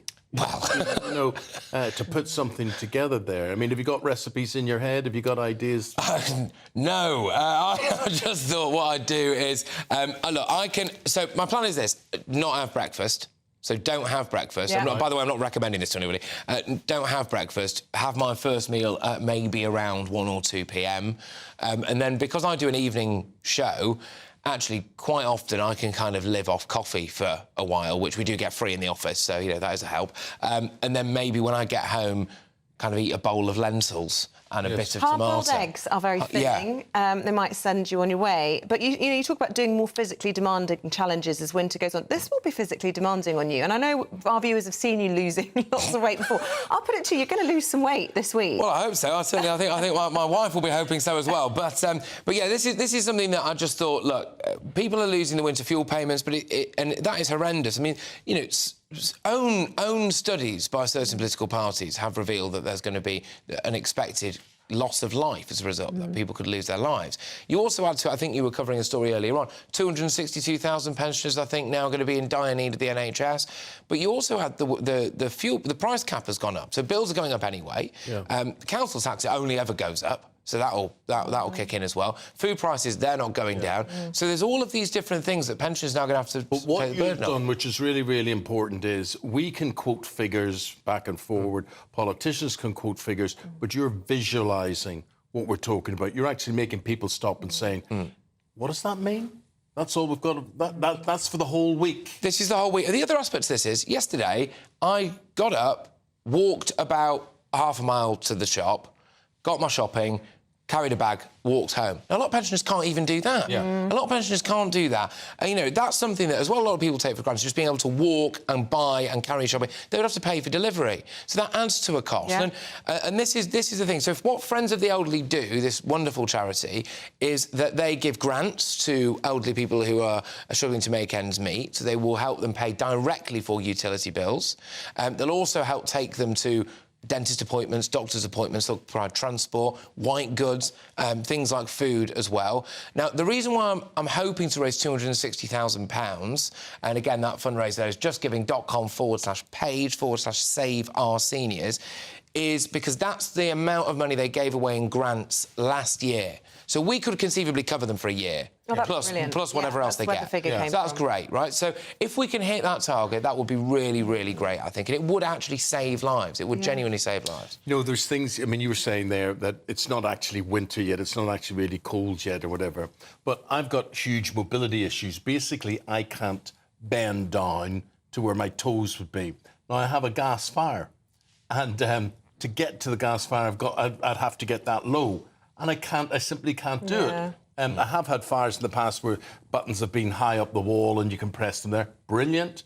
But somebody needs to convert. If you have not got mobility, it's pointless, because even if you get someone to turn your fire on, you then can't turn it off. You know, so there are all sorts of problems that come with mobility and with age to people. And you're highlighting all of this. And I just want to pick up on some of the comments that the chairman of the Tory party said yesterday. He described Rachel Reeves as the patron saint of misery. And they were talking about how they were axing this winter fuel payment because pensioners can afford the cut. Energy bills are lower than previous years, and Lucy Powell famously said that they were cutting it to stop a run on the pound. Yeah, I mean, to be honest with you, that literally doesn't make either economic or moral sense, I don't think. But you mentioned there as well about some of your mobility issues. news. I spoke to a lady who has to have a sleep apnea mask. She says she can stop breathing about 11 times an hour. Now, she was on record saying she doesn't think she can necessarily afford to keep that plugged in all night now. And this is the kind of people... So she's missed out on this winter fuel payment. It's not millionaires. It's not people sitting here in £1 million houses, you know, hoping to leave loads of stuff for their kids. The thing that gets me, Patrick, is that they don't have to implement this cut. There are other areas that they could cut and they could do things. Why are they choosing this? Just quickly, I want to... I'm going to try and find this out. I wonder whether or not the Treasury keeps their heating on all night. Because I bet they do. Yeah. Well, I bet they do. Has admitted to claiming back her fuel on her second home, which she's entitled to within the rules as an MP. But people find that sort of unpalatable, given she is Chancellor bringing this in. Patrick, good luck. Thank you. Keep us posted on how you get on, and you know, I really hope you don't starve this week. I've got to be all right. I'll be all right. We look forward to seeing less of you. No, you're not the only one. Yeah. Thank you very much indeed. Well, the prodigal son has returned. Prince Harry, I'm talking about here. He's back in Britain as he prepares to attend the Wild Child... Not the, well, I mean, they could be the Wild Child Awards. It's Harry we're talking about. The Wild Child Charity Awards, which are happening today. Yes, he's flying solo, literally. No sign of Meghan as the Prince continues on his travels, and with the King believed to be spending time at his Balmoral residence. Could Harry's trip inspire some sort of father-son reunion? Let's get somebody who may well know, our royal correspondent Cameron Walker, on all of this. Right, sum it up for us, Cameron. What do you think? What's going on? Well, may know it's all up for grabs, I think, Eamonn. Prince Harry's returned to the UK 3 times this year so far. Well Child is a charity very close to his heart. He's been patron for 16 years. It looks after seriously ill children in the UK and their families, and he's here for their awards ceremony that is happening later on this evening, and he will be delivering one of the awards and meeting some of the category winners as well. But unfortunately for Prince Harry, as you can probably expect, all the speculation and all the questions about whether or not he's going to be meeting his father, the King, or the Prince of Wales, his brother, while he is here. I suspect it's very unlikely he's going to be meeting the Prince of Wales while he is here, because back in August, when he was here for his uncle's funeral, he did not speak to the Prince of Wales, we understand, during that funeral, which William was also at. He also stayed at Altrop, which is the Spencer family estate, so Charles Spencer, Diana's brother's home, so he didn't stay with the King or in a royal residence. Where his mother is buried. Exactly, where his mother is buried on the island in the middle of the lake there. When he returns in May for the Invictus Games, the 10th anniversary, Prince Harry reportedly was offered a place at Buckingham Palace to stay, but he turned it down. He stayed in a hotel instead, so we're not sure where he's going to be staying. Meanwhile, with the King in Balmoral, the logistics seem unlikely, but there is this kind of assumption that if they do meet, we might not hear about it, and this is all about trust. Who can be trusted to have a meeting and not leak it to the press? And I think the feeling is that the royal family is sort of testing him almost to see whether or not they can have an open relationship with him where he doesn't go and spill everything to the press. Yeah, and I think that is a fair assumption, because when I've spoken to sources close to the Duke of Sussex over the last few months, I have seen a noticeable shift of them not talking about family members. In fact, when I specifically asked, will he be seeing his father or brother when he was here for his uncle's funeral, I was told we don't discuss family matters, which is very similar to what Buckingham Palace or Kensington Palace always tell us as well, which suggests to me, as you say, there could be a bit of testing the water, perhaps Prince Harry wanting to try and mend relationships, but of course the trust was so badly damaged with his memoir Spare and the Netflix series, and I think particularly for Prince William, it's going to take a lot to reconcile with his brother here. OK. Well, thank you very much indeed, Cameron. Thank you, Appreciate Cameron. it. Appreciate it. Let's snip out and find out what the weather's doing. Catherine Chalk, morning. A brighter outlook with Box Solar, sponsors of weather on GB News. Good morning, welcome to your GB News weather update from the Met Office. It's going to be an unsettled day out there today, but the rain should be clearing through Tuesday and then turning a little bit drier and brighter as the week progresses. So we have got heavy spells of rain, and we have got some Met Office rain warnings in force, especially across northern parts of Wales into the Midlands and across parts of Lincolnshire as well, where we've already seen quite significant amounts of rainfall. So disruption is possible. Further towards the south, turning drier here, but still quite cloudy, and towards Scotland, still holding on to cloudy conditions and outbreaks of rain. Still breezy once again across the English Channel and towards East Anglia, and we still have heavy spells of rain continuing through Monday evening, so there could be some difficult driving conditions at rush hour with travel disruption and also some flooding. So heavy spells of rain continuing across the central swathe of the UK, perhaps turning a little bit drier across parts of Northern Ireland and into Scotland, but on the whole there is a lot of cloud around, still persisting through the night on Monday. So as we go through Monday evening, heavy spells of rain still continuing across much of England and across Wales as that low pressure gradually clears off towards the east. Then we'll start to see clearing skies, especially further west you go, with some clear skies here, allowing temperatures to fall just a little bit, but otherwise towns and cities holding up at around 10 or 11 degrees. So to start Tuesday morning, that low pressure system moves its way out towards the east with a keen breeze down that northeasterly coast. So it's going to be feeling quite chilly here. Still quite a lot of cloud around with some outbreaks of rain, but further towards the west, we should see something a little bit drier with some sunny spells. Still a few showers around, but we may get highs of up to 16 degrees, but chilly down the east. Bye-bye. That warm feeling inside from Boxed Boilers, sponsors of weather on GB News. Now we get into loads of money, loads and loads and loads of it. An autumn cash push, £36,000, and it could be yours. Watching on demand. Good luck. Police dogs, right, formidable, frightening, so they should be. Essential, some people would argue. Yeah. But animal rights organisations, PETA in this case, are saying, but they're cruel on the dogs. It's cruel for the animals because people throw things at them, they fire petrol bombs at them, whatever. So, should animals be taken out of frontline policing? We're getting our teeth into that after this.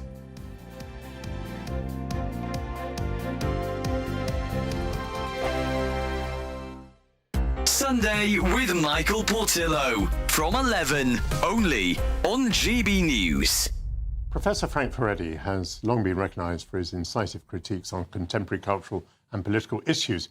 In his latest book, titled Why the West Must Fight for Its History, he argues that we are currently facing a profound crisis of identity, exacerbated by the growing trend of historical revisionism. And he joins me now. Welcome to GB News. So would you like to set out, as briefly as possible, the argument in your book?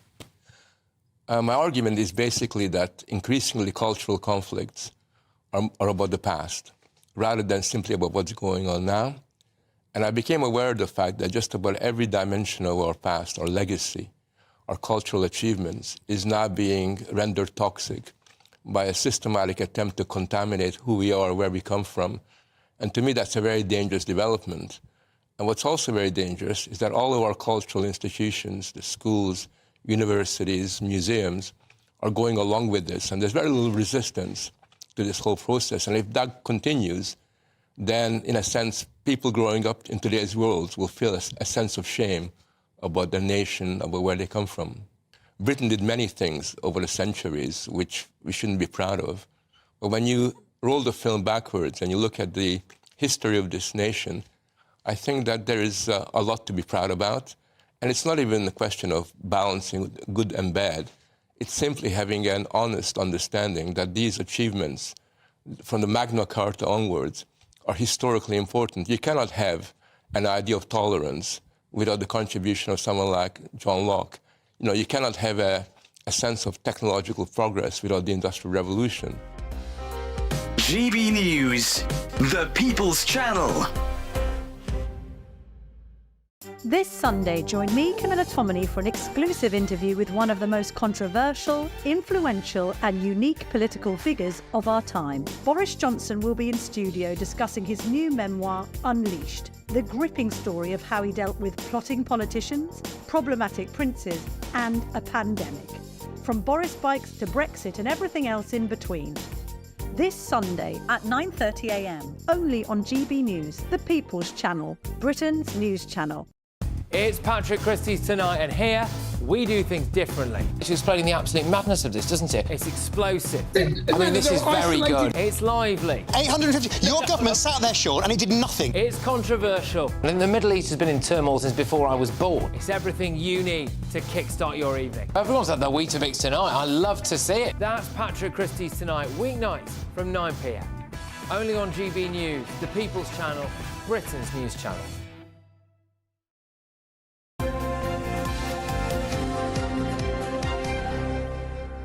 So there's this animal rights group, and they're called PETA, right? So they look after the interests of animals and cruelty against animals and abuse of animals in all sorts of ways. And they say the police need to take dogs out of the front line. And the reason they're saying that, Isabel, is... Well, a number of them were badly injured after the summer riots, hit by bricks or even burnt. And a lot of people even saw horses as well, didn't they, being injured in the line of duty. So they are proposing that they are no longer used by the police, and we're just trying to sort of tease out what everybody thinks about that. Personally, I think about it that you shouldn't be worried about taking the dogs and the horses out of the front line. They should be, the people who attack them should be really brutally increase punished. The penalty for those that harm animals. Absolutely. Anyway, joining us now, former police officer and founder of Protect the Protectors. We say good morning to Norman Brennan.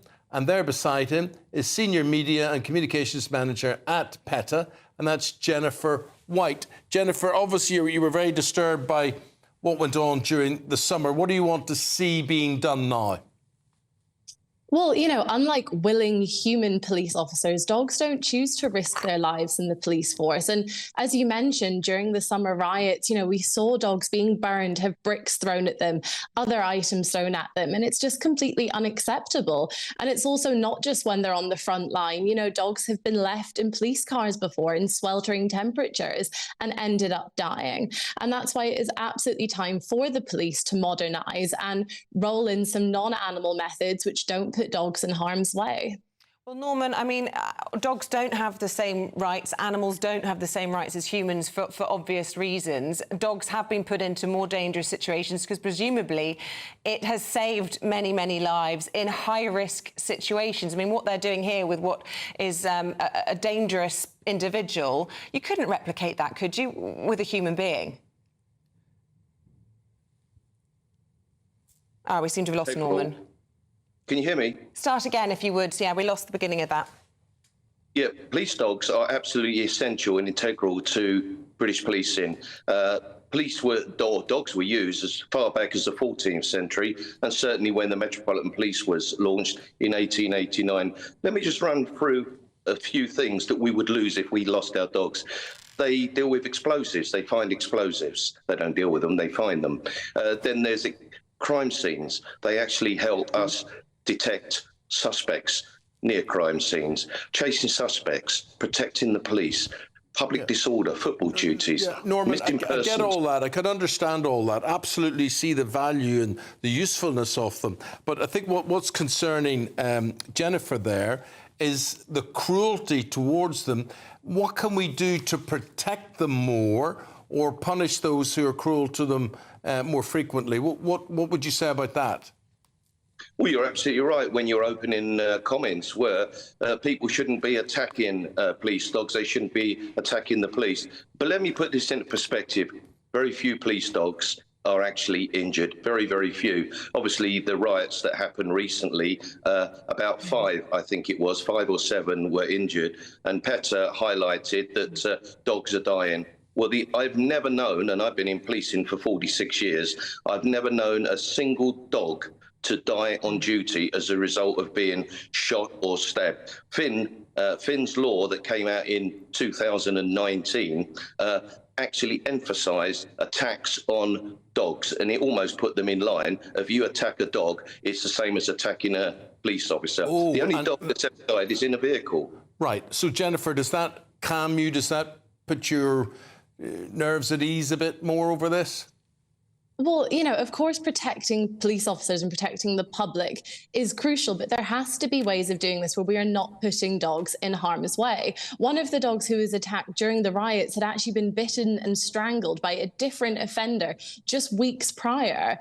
So there is a pattern of abuse here and a pattern of dogs being put in vulnerable situations, and there is just absolutely no need for it. It is 2024. We have come a long way since the use of dogs was first implemented in the police. And we really are in an age of innovation and technology, and there are so many non-animal methods that we could use which would prevent dogs being put in this dangerous situation in the first place. For example, I suppose you could argue that when it comes to bomb detection, there are drones or robots that could be used to go into these places in place of dogs. And I understand that argument, Jennifer, but I'm no animal expert, but just looking at that footage that we were just watching of 2 police dogs, both of them were wagging their tails excessively, which indicates happiness. And, in my experience, I don't know how often you've come into contact. I've done a few stories where I've come into contact with police dogs. These are well cared for animals, and they are having an active, stimulating life. Yeah, but they still can be hurt. I mean, someone can still throw a petrol be hurt. bomb Well, at I'm them not disagreeing with that, but you then absolutely, as Norman was explaining, you go after them almost to the same extent as you would if you harm a police officer. Can I just come back in? Yeah. Let me just tell you, we love our dogs. The dogs are given the best treatment they possibly can. They're part of the team, and they are not going to go anywhere. We are not going to lose dogs. Yes, PETA has got their right to highlight how animals are mistreated. They're never mistreated within policing, and if they are, anybody that mistreats them is held to high account. And let me just finish off by saying this. When I was a Serbian police officer, in the early hours of one morning, I was stabbed by an armed burglar. He just burgled 3 houses in Chelsea, armed with a knife. And many police officers were rushing there over London, and he was cornered. The suspect still had the knife. 2 Met dog handlers cornered him, and it was a result of the dogs barking that another police officer like myself that nearly lost their lives. He put the knife down, he was handcuffed. Nobody else was injured that night apart from me. OK. Well, Jennifer, you heard Norman say there, we love our dogs and they're not going anywhere. Is this a fight you can win? I mean, dogs have the title of man's best friend for a reason. So, of course, we know that most police officers do have the utmost respect for these dogs. But there have been instances. Just last week, a video went viral showing a police officer in America using violent and abusive training techniques. And we have seen instances of that in the UK as well. And the bottom line here is that dogs are not choosing to risk their lives and go into these dangerous situations. And there are alternatives that we know that could be used instead. Okay. Until we get Robo-Dog, I'm afraid. Until we get Robo-Dog, we're going to have Alsatians and other dogs standing by the police, protecting the public, and assisting us. They're integral to our policing. Hear what you're saying. Thank you very much indeed, Thank Norman. you, Bay. And Jennifer, thank you. And then Norman was talking about Robo-Dog. What about Robo-Horse? We've got forget about horses as well being injured very I remember very doing hostiles environments training as a journalist, suited and booted, stab vest, all of that, and hiding inside a disused warehouse. And they set the dogs on to try and find me in the house, and within seconds, based on my scent, they'd gone up 3 stories and found me cowering behind a table. I had 3 police dogs, barking this close to me. If they'd been given the word, they'd have mauled me. They were so well trained. Were you frightened? Really frightened. I'll never, ever underestimate the strength and the power of those dogs. That these dogs are then kept with their handlers and they go home with them. Yeah, with their children. Yeah, but the same dog that was at your face like that, you can play with and pet. I mean, that's amazing. They are like machines. Well, they have to live outside, I think, police dogs, don't they? In the domestic setting, their kennels are outside, but they are mixing with families and things. Let us know what you think about police dogs. Should we get rid of them? I absolutely agree with Jennifer that we have to stick up for their safety and you know, but I think the only way to do that is to hammer the people that attack them. I agree with you. Yeah, that's the way What do you think? Let us know. gbnews.com/you'll say. We're going to take a quick break. After that, Coity's here.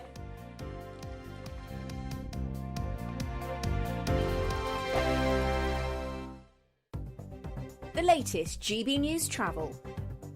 Good morning, I'm Russell Holding. On the M1 in Northern Ireland, the outside lanes closed towards Belfast just after junction 6 at Lisbon after an accident causing queues. The M60 in Greater Manchester is blocked by an accident clockwise between junctions 23 and 24 from Ashton-under-Lyne to Denton Island, with queues from junction 22 at Failsworth. The M4 in Newport's partly blocked eastbound between junctions 27 and 26 from High Cross to Malpas Road, causing queues. The A1M in Hertfordshire is closed northbound between junctions 4 and 6 near Welwyn Garden City after an accident. On the M25 in Hertfordshire, the anti-clockwise exit at junction 23 for the A1 is blocked by an accident, with queues each way from junction 24 at Potters Bar and junction 22 near St Albans. On the M25 in Surrey, the outside lanes closed anti-clockwise, where a van's broken down just before junction 12 for the M3, with queues from junction 13 at Staines. And on the M23 in Surrey, the outside lanes closed northbound after an accident between junctions 9 and 8 towards the M25, causing queues.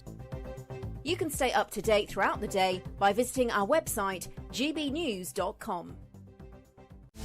This is Britain's Newsroom, where your voice matters. It's just astonishing. With expert analysis and honest opinion, we don't just keep you informed. We bring you unique perspectives you won't see anywhere else. Can't argue with any of that. When the news happens, it happens here. On Britain's Newsroom, weekdays from 9:30 a.m. Only on GB News.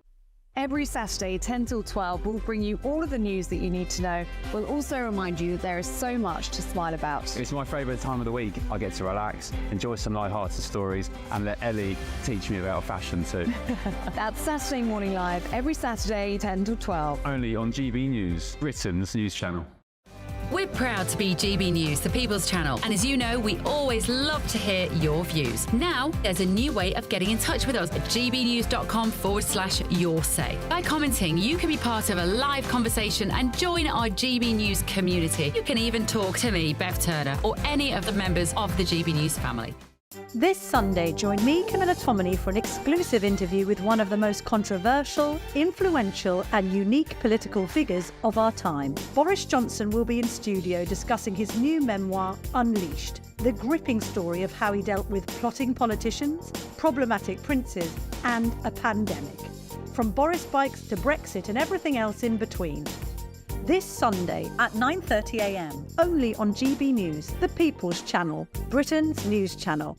Hi there, I'm Michelle Dewberry and I'm going to take a second to tell you all about my show, Dubes & Co. We start off with the issues of the day. We then bring in both sides of the arguments. We get rid of the disrespect. And then you throw me into the mix. And trust me, I'll tell it exactly how it is. And then, of course, the magic ingredient, you at home. We mix it all together and what have we got, in my opinion, the best debate show in town. Monday to Friday, 6 till 7 on GB News, Britain's news channel. Next Sunday, join me, Camilla Tominey, for an exclusive interview with one of the most controversial, influential and unique political figures of our time. Boris Johnson will be in studio discussing his new memoir, Unleashed, the gripping story of how he dealt with plotting politicians, problematic princes and a pandemic. From Boris bikes to Brexit and everything else in between. Next Sunday at 9:30 a.m, only on GB News, the People's Channel, Britain's news channel.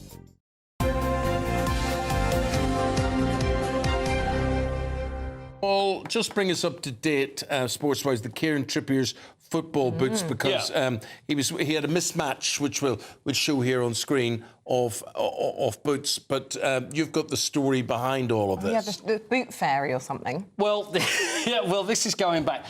There's one Adidas boot and there's one Puma boot. Now, whether there's any reason for this, whether he's like, it's about weight and what have you, or whether it was just a mistake, we still don't really know. But the story I was telling you earlier was about the boot fairy. Now, back in the 60s and 70s, players didn't have sponsorship like they have today, so where they get loads and loads of money. So what they would do, they'd have the same pair of football boots, and they would leave them outside their hotel room. Now, this happened in 1966 for the World Cup team. Really? And there were two main manufacturers. There was Adidas and there was Puma. Yeah. Adidas had the 3 stripes, Puma just have the 1 stripe. So they would leave their boots outside the hotel room, and they'd get up in the morning, and then they would see their boots either with 3 white stripes painted on, or the other one. It would all depend who got there first, whether it was someone from Puma or someone from Adidas. And did they with pay a few for quid, this on? And they would put a few quid in their boot, and then they would wear those boots. Now, if you ever watch the 1966 World Cup final, there's about 5 or 6 players that have got painted on white Adidas because the boot fairy got there. Now, Do you know about Adidas and Puma, the difference between the two? Oh, I think you were telling us this. Well, I've forgotten. There's two brothers. There was Adi and Rudolf Dassler, who I believe we have pictures of. And you can see Adi, I believe, on the left-hand side, and there'll be Rudy Was they Germans? on the right-hand side. They are Germans. Right. And they lived in a very small village in the south of Germany. That's Adi Dassler. So obviously you can see where the name Adidas came from. That's Adi on the left, and that's Rudy on the right. Now, the two brothers... How's Rudy become Puma? Well, Rudy and Adi both had Adidas, and then they fell out around... it was just after the war. It was something to do with a wife. So anyway, they fell out, and then Rudy said, I'm not going to work with you anymore. He moved to the other side of the river, and Adi stayed with Adidas, and Rudy said, I'm going to start my own business, which then was Puma.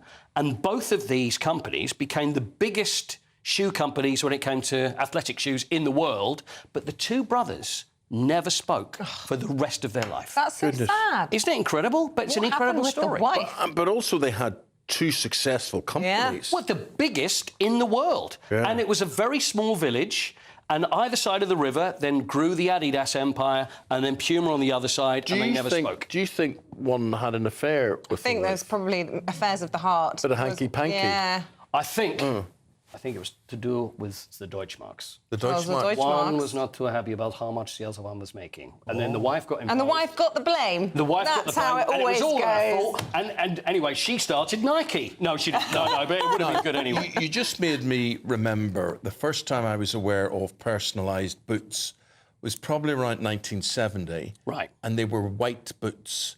And they were worn by... Do you remember who they were? Alan Ball. Alan Ball, absolutely. Alan Ball, the white Ball's boots. Yeah, now they were Hummel boots. They were white boots, and Pat Jennings, our great friend Pat Jennings, was given a contract to wear these boots as well, the white ones. Right. But Bill Nicholson, who was the manager of Spurs at the time, said, you're not wearing those. He says, you're not wearing those boots. And he said, well, why am I not wearing those boots? And he said, I'll tell you why you're not wearing those boots. It's because forwards can see you. They'll spot you a mile off, and if they've got the ball, they can see that it's the goalkeeper with the white boots. That's why they Nobody's wearing white That's boots. why they all wear yellow shirts now. And there you go. Keepers. Golden boots. And that's that's a true story. Yeah, so Ball's boots were the first the white ones, I remember. Yeah, and there was a few of them that had those white boots. Yeah, Hummel boots. Have we got time to talk about diving very quickly? About actual sport that's going on now instead of 60 years ago. I quite like this one. This is a 27-metre plunge. Yeah, I know we're avoiding Manchester United and Spurs, but it's all done and dusted now. Nothing to say. Nothing more to say, nothing to see here. OK, let's have a look at this. This was yesterday. This is in Antalya, in Turkey. Look at the height of this. Now, the men are diving off a 27-metre platform, which is 89 feet. Look at this, it's unbelievable. Ooh. Women are 21 metres, 69 feet. I don't know why it's different, because what difference does a couple of metres make? And look at this, and the speed that they're hitting. But they go in with their feet. They go in with their feet first. Why? I sort of think they go in with their head, but look, it's feet all the time. I mean, crying out loud, if you get that wrong and you go in with your head, then it's going to be like a melon split on the ground, isn't it? Oh, don't say that. Maybe that's the wrong thing to say, but better you with your feet. But look at that. Look, how do they know where they are as they're flying down at this speed? Turkey is a beautiful country, but they did this in Northern Ireland recently. They put a lot of scaffolding up, and you jumped off the scaffolding. They did the high diving in Northern Ireland? Yeah. Did they really? Yeah. But it wasn't as glamorous. There were no rocks or cliffs or anything. I know, when the weather's dire here, you forget that the sun's shining in other corners of the world. It looks rather lovely, doesn't it? It does. Over in Turkey. Is rather lovely. That was Sunday, yeah. That was Gorgeous. yesterday that happened, yeah. Well, thanks, mate. I never even used to jump off, like, the 3-metre board.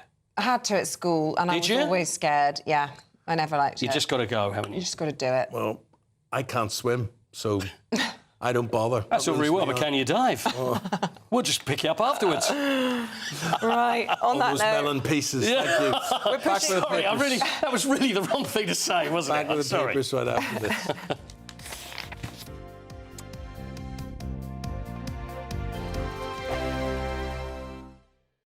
It's Patrick Christie's Tonight, and here we do things differently. It's explaining the absolute madness of this, doesn't it? It's explosive. I mean, this is very good. It's lively. 850. Your government sat there, Sean, and it did nothing. It's controversial. And the Middle East has been in turmoil since before I was born. It's everything you need to kickstart your evening. Everyone's had their Weetabix tonight. I love to see it. That's Patrick Christie's Tonight, weeknights from 9 p.m. Only on GB News, the People's Channel, Britain's news channel.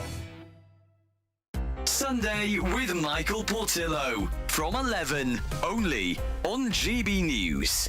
Cup Classique, previously known as Méthode Cup Classique, is South Africa's answer to the famous French fizz. They basically have to be made in South Africa and also by the traditional method. So it's exactly the same method as champagne, but is made in a different place. So they can't call it champagne because it's not made in Champagne, but it's very similar.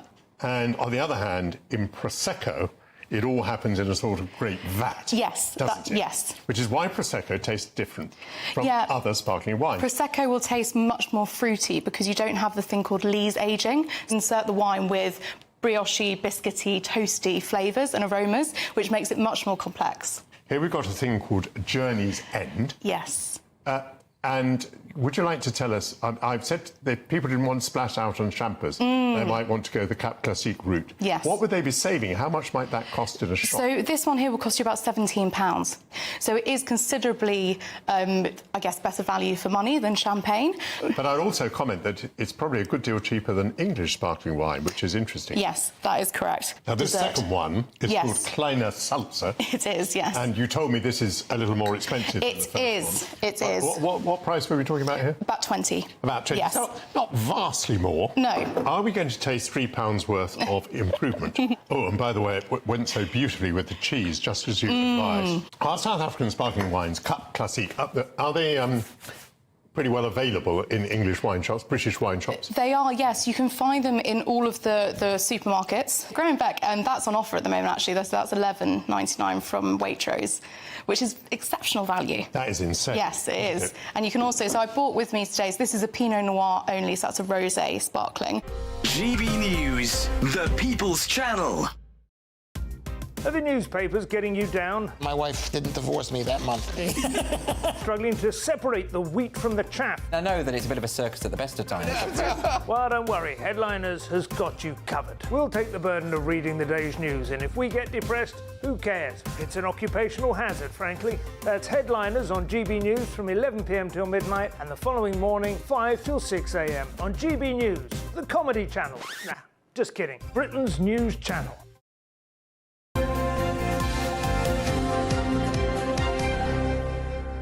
Dawn Neeson, Chris Akabusi, we say good morning to them because they've been delving through the newspapers. And what's tickled you guys? What's tickled you, Dawn? Well, should we start with chips? I'm going to start with chips. Because, I mean, it is, you know, it's a Monday morning, it's a bit wet out there, so let's cheer ourselves up. This is a prize-winning French chef reveals the secret behind the world's best chips.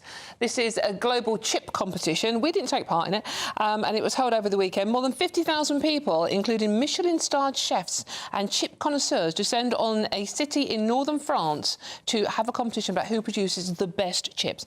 And this is a Mr. Lego, co-owner of Badem Concept Tartare restaurants in Angers. He took the prize in the coveted category of most authentic chips. Right, well, could I ask you, I mean, to me, Chris, I don't know if you're a chip man or not, but chips, if they're fat, they're rubbish. You don't want a fat chip. Yeah, you want a slim chip. You want a fry? You want a fry? Let's go somewhere in between. I could go for a fry or I could go for something in between. But once you get into a chunky, fat chip, too much potato.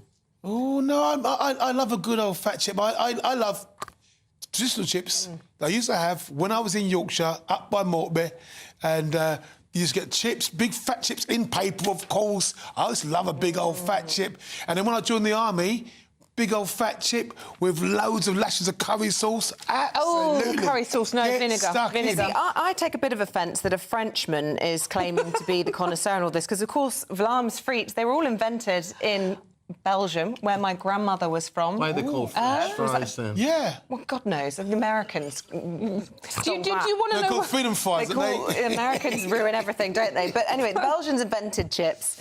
And do you want to know what the secret of his chips actually are? Well, actually, it's the cheapest potatoes you can get your hands on, available in any old supermarket. They don't have to be special, but they're fried in beef fat. Absolutely. I could agree with that. I think that's probably the case. And the other thing that really quite frightens me, I do like these fries, chips, whatever you would call them, and that is McDonald's chips, right? I like Burger King burgers, but not their chips. I like Burger King burgers with McDonald's fries would be the perfect combo. I remember feeding my Belgian grandmother her first ever French fries from McDonald's. And what she and say? she approved. She said, Oh, she did approve. Yeah. Well, here's the point. Would she still approve if she knew that you could then put these in the fridge, these fries or whatever, or keep them in a cupboard? And air fryer them. No, and they will last for 2 years or so. No. They will look exactly the same. They don't, Really? They don't go blue molded Yeah. or anything else. I've seen that. There's so many additives in them that they can just sit there preserved properly, not being touched for. Oh, that's no, that is definitely not good. No. Let's go off that. then. Oh yeah. Well,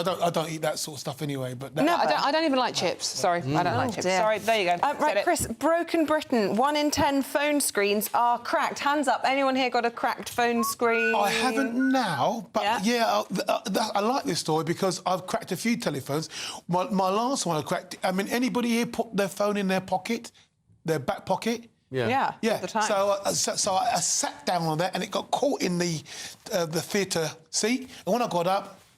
That's what comes having a bony bottom. Yeah, well, there you go. You need a few more French fries. Yeah, give me that French fries. So, yeah, and also, has anybody here had their phone fall into the bathroom? Yeah. The toilet, sorry? Luckily, no. No. Oh, yes, yeah, no, I have, yeah, all the so time. 1 in 3 of us have that sort of experience too. So, yeah, and of course, when you use a phone that's broken, if you haven't got one, how many faux pas have you done when you're texting and you can't quite see and you think it's done this? And it's Or predictive text, which Isabel and I are prone to. Yes. You think you've typed something perfectly and you press send without reading it back. Yeah. But it decides to change all the words for you. Or you just sent it to the completely wrong person. Oh, gosh, there's nothing like it, is there, that panic?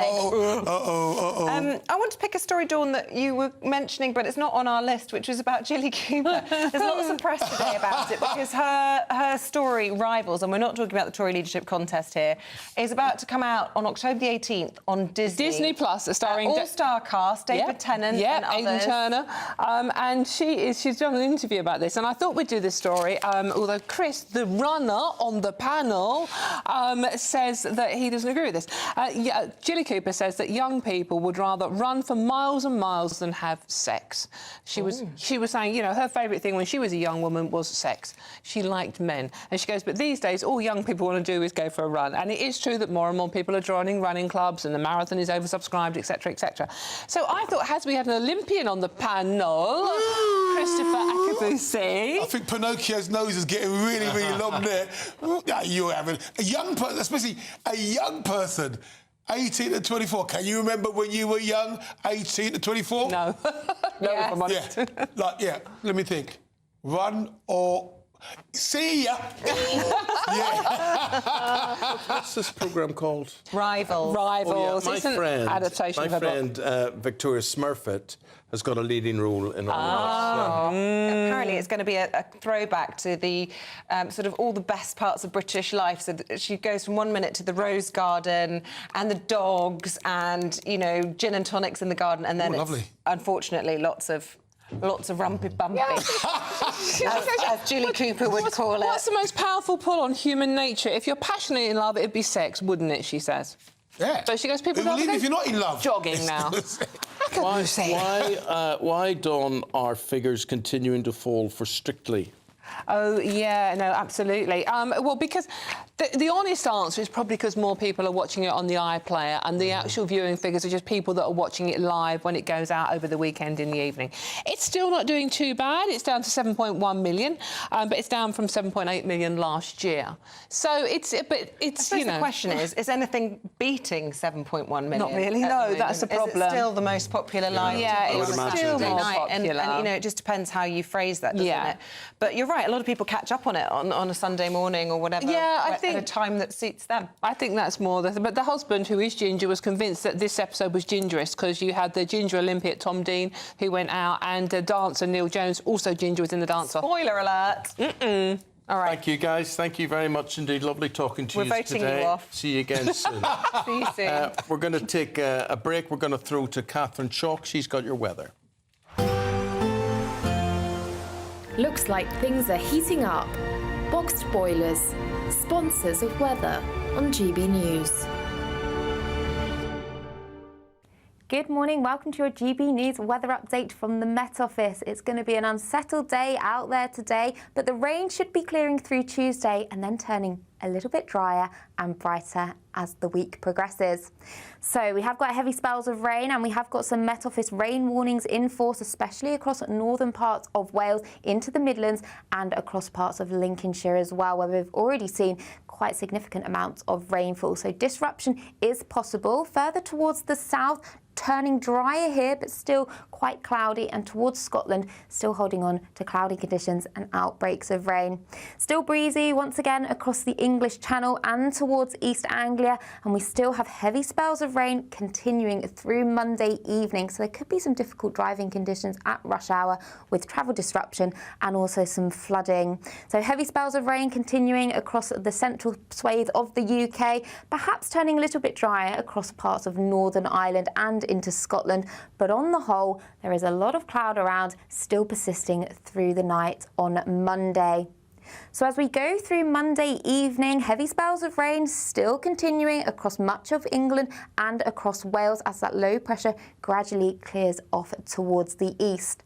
Then we'll start to see clearing skies, especially further west you go, with some clear skies here, allowing temperatures to fall just a little bit, but otherwise towns and cities holding up at around 10 or 11 degrees.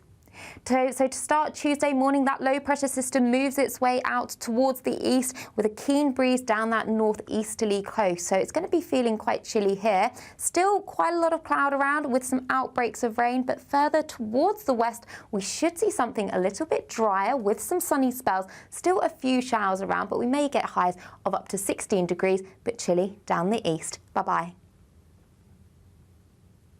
A brighter outlook with Box Solar, sponsors of weather on GB News.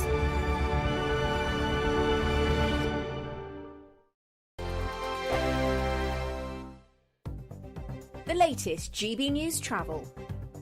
Good morning, I'm Russell Holding. The M60 in Greater Manchester is blocked by an accident clockwise between junctions 23 and 24 from Ashton on the line to Denton Island. There are queues from junction 22 at Failsworth. On the M56 in Greater Manchester, the eastbound entry slip road at junction 4 at Withenshaw is closed after an accident. In Nottinghamshire, the A60 is closed each way along Mansfield Road at Ravenshead after an accident. In Leicestershire, the A50 is closed along High Cross Street in Leicester because of an unsafe building. In Cardiff, the A4232 is blocked eastbound by an accident just after Culverhouse Cross, with queues from the M4 west of Cardiff. On the M4 in Berkshire, there's a lane closed eastbound where a vehicle caught fire between junctions 14 and 13 from Hungerford to Newbury, causing queues. And in Wiltshire, the A303 is closed each way off the A350 at Chicklade after an accident causing delays. And that's the latest. You can stay up to date throughout the day by visiting our website gbnews.com. There's still pluck. In the GB Newsroom, we bring you the news as it happens. With our team of dedicated journalists across the UK, we're ready to keep you up to date with what's happening every half an hour, every single day. Bulletins here on GB News, the People's Channel, Britain's news channel. I'm Christopher Hope. From pop stars to politicians, I'll interview anybody in a pub who's got a political opinion. Join me every Friday on Spotify, Apple Podcasts, YouTube or gbnews.com, or wherever you get your podcasts. This is GB News, the People's Channel. If you want your news to be straight talking... This is a nightmare for the Conservatives again. Down to earth. It's not just Nottingham where this is happening, is it? And most importantly, honest. Hard-working, middle-class taxpayers, they'll get their book thrown at them. Then catch me, Martin Daubney, Monday to Friday, 3 till 6 p.m. on GB News, Britain's news channel.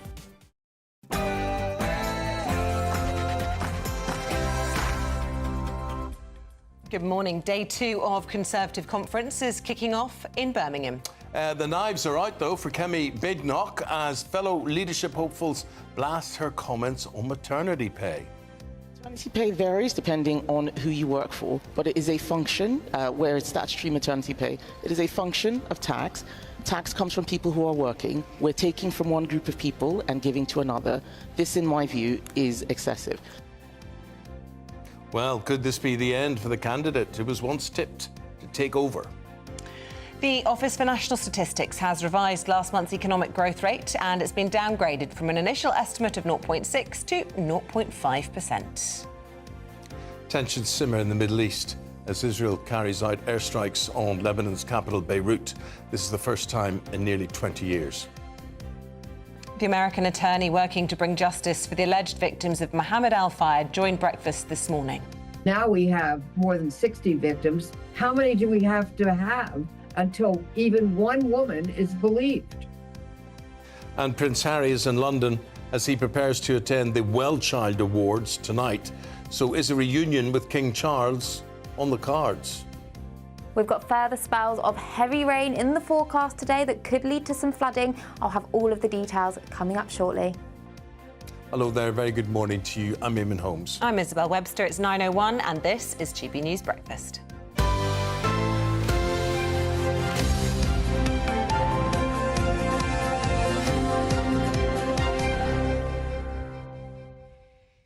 Now, day one of the Conservative conference was dominated by a row over maternity pay after the leadership hopeful Kemi Badenoch faced a backlash for suggesting that maternity pay was excessive and has gone too far.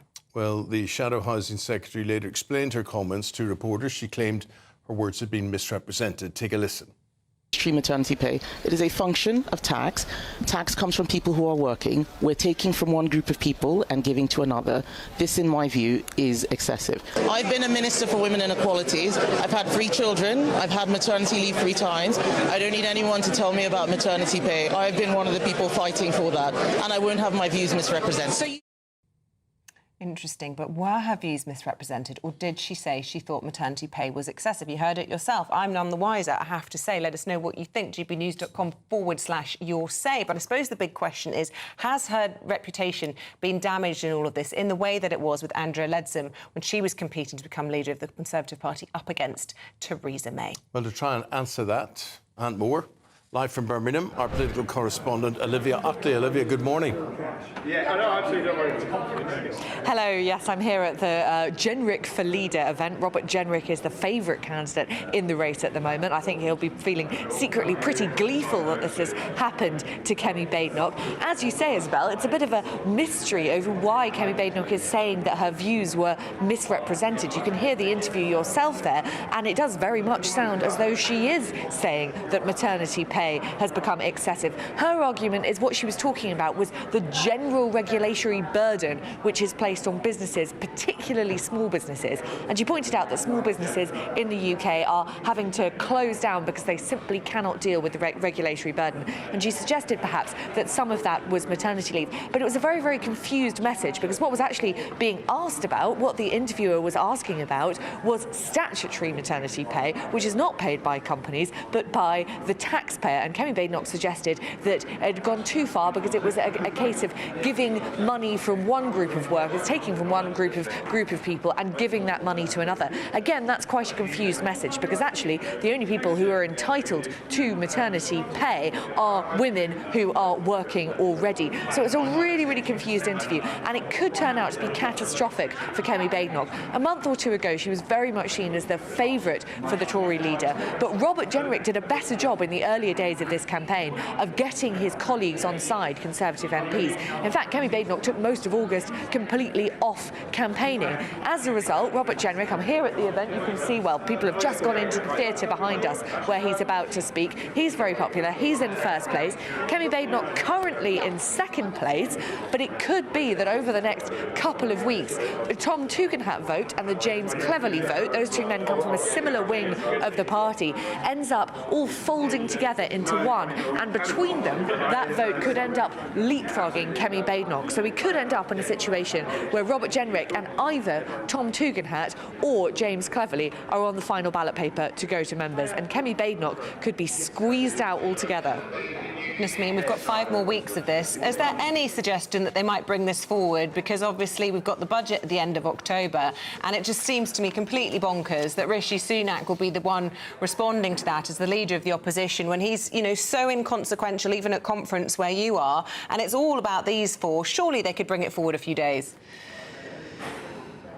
Well, you would have thought so, but they seem to be set on that date of the 2nd of November for the final reveal of who will be the winner. They want to give Conservative members enough time to be able to cast their votes. As you say, Isabel, it does seem like a bit of a strange decision, not least because all of these leadership hopefuls have had experience in the cabinet, and most of them have run in leadership campaigns before. So we pretty much know what they all think. I was at a Tom Tugendhat rally yesterday, and I'll be honest, I didn't really hear anything new. I'll go into the Jenrick one now and let you know if there's anything new from that. But we pretty much know what all of these people think. We've been hearing about it for the last few weeks, so why aren't they hurrying it up a little bit? I agree. All right, well, let us know what Mr Jenrick says this morning. I think it's going to be about the ECHR and how we have to leave it or the party will die. We look forward to an update from you a little bit later on. Thank you. Thank you. Well, the prodigal son has returned. Prince Harry back in England as he prepares to attend the well. That's the second time, isn't it? He's a wild child. It's fair enough. The Well Child Charity Awards, which are happening tonight. Yep, and there's no sign of Meghan as the Duchess stays home in California looking after their children. Well, the King is believed to be spending time at Balmoral, so could Harry's trip wind up well and truly solo? Let's bring in Cameron Walker, a royal correspondent, on all of this. Cameron, tell us more. Yeah, so Prince Harry has been patron of the Well Child charity for 16 years. It looks after seriously ill children in the UK and their families, and each year they hold this awards ceremony championing those children who have overcome the odds, essentially. So he will be at the awards ceremony, he'll be delivering a speech, and we will be presenting the Most Inspirational Child Award, which is a child aged 4 to 6 years old. So all very lovely. The issue for Prince Harry, of course, is that a lot of the media headlines have been about will he, won't he see various family members, including the King and the Prince of Wales. As you said in your introduction, the King is in Balmoral. The awards are being held in London, so logistically might be quite challenging for the two of them to meet. And the King, of course, is still undergoing cancer treatment. The Prince of Wales, on the other hand, we don't think there's much of a relationship between Harry and the Prince of Wales. Harry was back in the UK earlier this summer in August for the memorial service for his uncle, Robert Fellows. William and Harry in the same room. Sources who are in that room with them say they did not speak once, which I think speaks volumes. Also, where's Prince Harry going to be staying? Is this going to be a fleeting visit? We're not sure. Reportedly, he was offered a room in Buckingham Palace when he came over in May for the Invictus Games. He turned it down and chose instead to stay in a hotel. When he came back in February, following the King's cancer diagnosis, where they had a meeting which lasted less than an hour, Prince Harry again stayed in the hotel for one night and then flew back to California. OK, but just because we don't think they're going to meet up doesn't mean that they won't in terms of the King and Prince Harry. We know that the King loves his son and, has made conciliatory sounds in the past. Is it possible that if they do meet, we might actually not hear about it? Quite possibly. I think that's probably what those close to the King and the King would want, at least, and perhaps Harry as well. I think it's this issue of trust, isn't it? We saw a lot of revelations in Harry's memoir, Spare, and the Netflix documentary, which clearly did not go down well at Buckingham Palace. And this could be a sign if Prince Harry is continually returning steadily to the UK for various charity events and is focused very much on his charity work in the United States as well, instead of his former life as a working royal and complaining about his former life as a working royal. This could be a chance for them to perhaps test the waters. Will he be releasing information? When I speak to sources close to the Duke of Sussex, any question I ask to do with either the King or his brother William, they don't want to talk about it. And very similarly with Buckingham Palace and Kensington Palace as well, the barriers go up. OK, all right. Well, if you do hear anything, let us know. Thank you very much, Cameron. Thanks, Cameron. Well, the weather is turning a bit. You can see that the mornings are darker, the nights are darker. It's all drawing in, and that means you can sit in front of your telly and you can enter our competition with an incredible boost off. £36,000 tax-free. Here's how it could be. On demand. Good luck. Right, Good luck. Stay with us, because up next we've got a very interesting interview. Yes, American lawyer Gloria Allred. She is representing a number of women who have allegations against the Harrods owner, Mohammed Al Fayed. You can watch that in just a sec.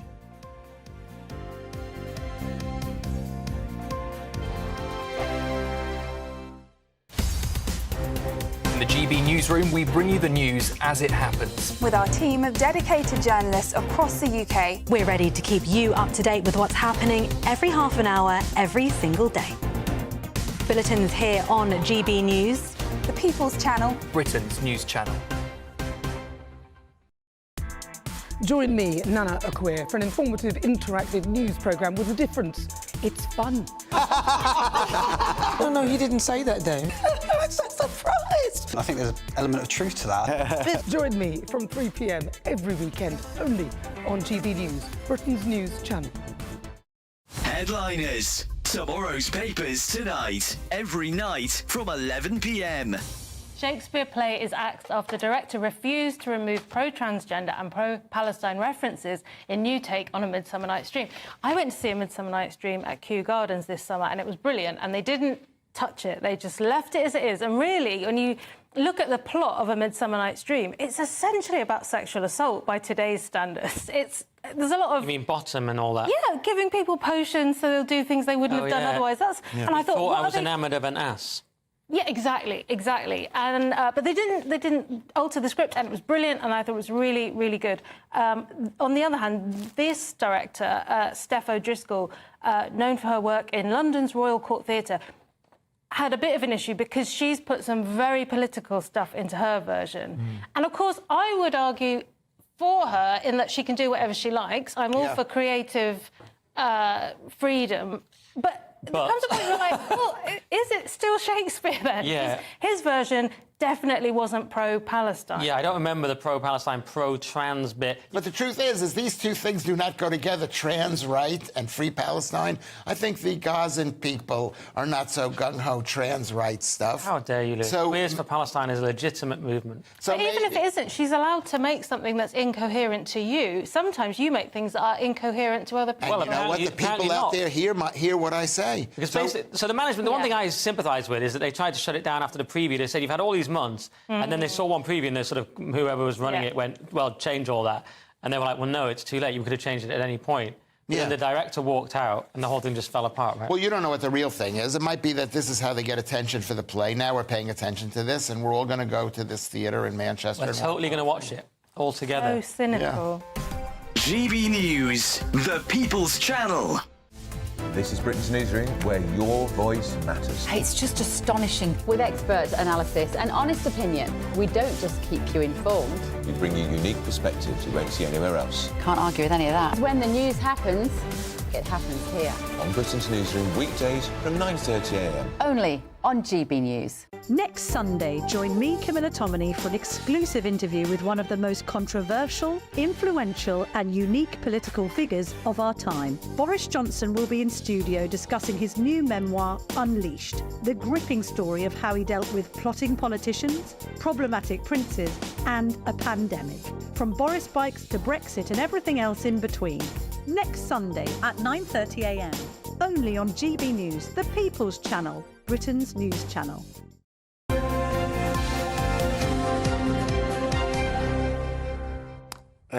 These Kemi Badenoch comments about maternity pay. Carol says maternity leave is OK if you are a big business. But if you're running a small business, like a cafe or something, you simply can't afford to pay someone to do the job and also pay someone else to go off and have children. Yeah, but statutory pay is paid for by the government, and that's what it's all about in this, which is why she's got herself in a bit of a pickle. Wilma Dickfit has got in touch and said, regardless of your opinion of Kemi, the fact the other candidates are jumping on her like a pack of wolves shows the mindset of these modern Tories. They're still the same party, but they're acting like they represent different factions. John says whoever does actually get the job will not be the leader of the Conservatives come the next election. They will be a seat warmer only, he's saying. Yeah, let us know what you think in all of that this morning. And, yeah, a lot of you people saying, goodness me, these conferences seem to go on forever, and meanwhile, Parliament's not getting anything done. I also think that is true. I know all the journalists love it, and I know all the politicians love it, because, to be perfectly frank, there's lots of parties. And I know it's a big fundraising thing for the parties. But in terms of actually getting stuff done, you know, we've got a few issues in this country that need dealing with. Could we not just rattle through it a bit quicker? Let's talk about the Mohammed Al Fayed situation, and barristers representing victims of him say there are now 60 survivors and they have evidence of abuse. Well, the former Harrods and Fulham FC owner is accused of multiple sexual assaults after a BBC investigation was published last week. Some allegations stretch back as far as decades, with some women reporting that reporting Al Fayed to the police while he was still alive. So the question is, why was he never prosecuted? Well, earlier on the programme, we spoke to high-profile American attorney Gloria Allred. Here's her theory, because she's representing a lot of women who have accused the former Harrods owner of abuse. Talking about the court of public opinion when you're talking about that, and of course, people have a right to be presumed innocent unless and until they are convicted in a court of law. Having said that, in the court of public opinion, the BBC documentary had 20 victims who spoke there and, made allegations, serious allegations of rape, child sexual abuse, serial rape, sexual battery against Mohammed al-Fayed. And I don't know if they're thinking that there's a certain number of people that have to come forward until women are going to be believed. How many women must come forward for them to be believed? And all I can say is Harrods themselves in this, at the end of the documentary, issued a statement by the new owners of Harrods who purchased it in 2010 that they do think that, I'm paraphrasing, of course, but they do think that there were a number of victims and they're ready to do what they call the right thing and they're ready to compensate them. Having said that, we want meaningful accountability, not just, a few pennies, so to speak, thrown at them or provided to them. And I personally don't think anyone who is a victim should contact Harrods directly without an attorney. We know how the previous owners of Harrods treated or mistreated these very courageous victims. They didn't get any justice from Harrods when they worked there. They got injustice, sexual misconduct, and abuse against them. And they didn't get anywhere with the police either. Now we have more than 60 victims. How many do we have to have until even one woman is believed? He used a series of threats against some of the victims, saying, if you tell anybody, we know where your family lives. If you tell anybody, there'll be consequences for you. If you tell anybody, you'll never work in London again. And also, if you tell anyone, you'll be terminated. And in fact, some of the women resisted his sexual advances, and sometimes he used violence against them to rape them, even though they said, no, we're trying to fight him and get away. Right, what do you think of Al-Fayed, Eamonn? You knew him, didn't you? Or you met him I met him times? on a number of occasions. I think he was a creepy little git. He was. Get off the fence, why don't you? Well, do you know, when you're in the company of someone, I didn't know what wrongs he was committing or anything, but... You just got bad vibes. Bad vibes from a man who he knew he was the boss. So what he said went. You knew he snapped his fingers and things happened. And I think it's obvious when you see people around him at various events.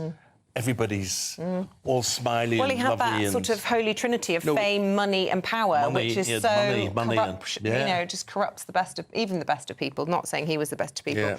So you think, guilty as sin there, don't you? We can say that because he's dead, so you don't need to worry about whether or not you're libelling him.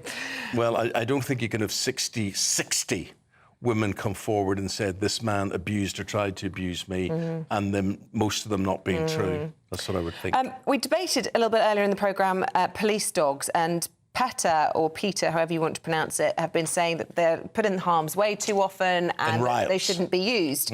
Look, we both massively are in favour of animal rights and totally understand that no one wants to see dogs bleeding or being abused. But I have to say, I think they should remain in service, absolutely. And I think most people have been agreeing this morning, Eamonn. What are they saying? Yeah, Nick says about police dogs, I can tell you unequivocally that the forces, dogs, horses and cats, yes, Teddy the cat lives at the stables, are exceptionally well treated.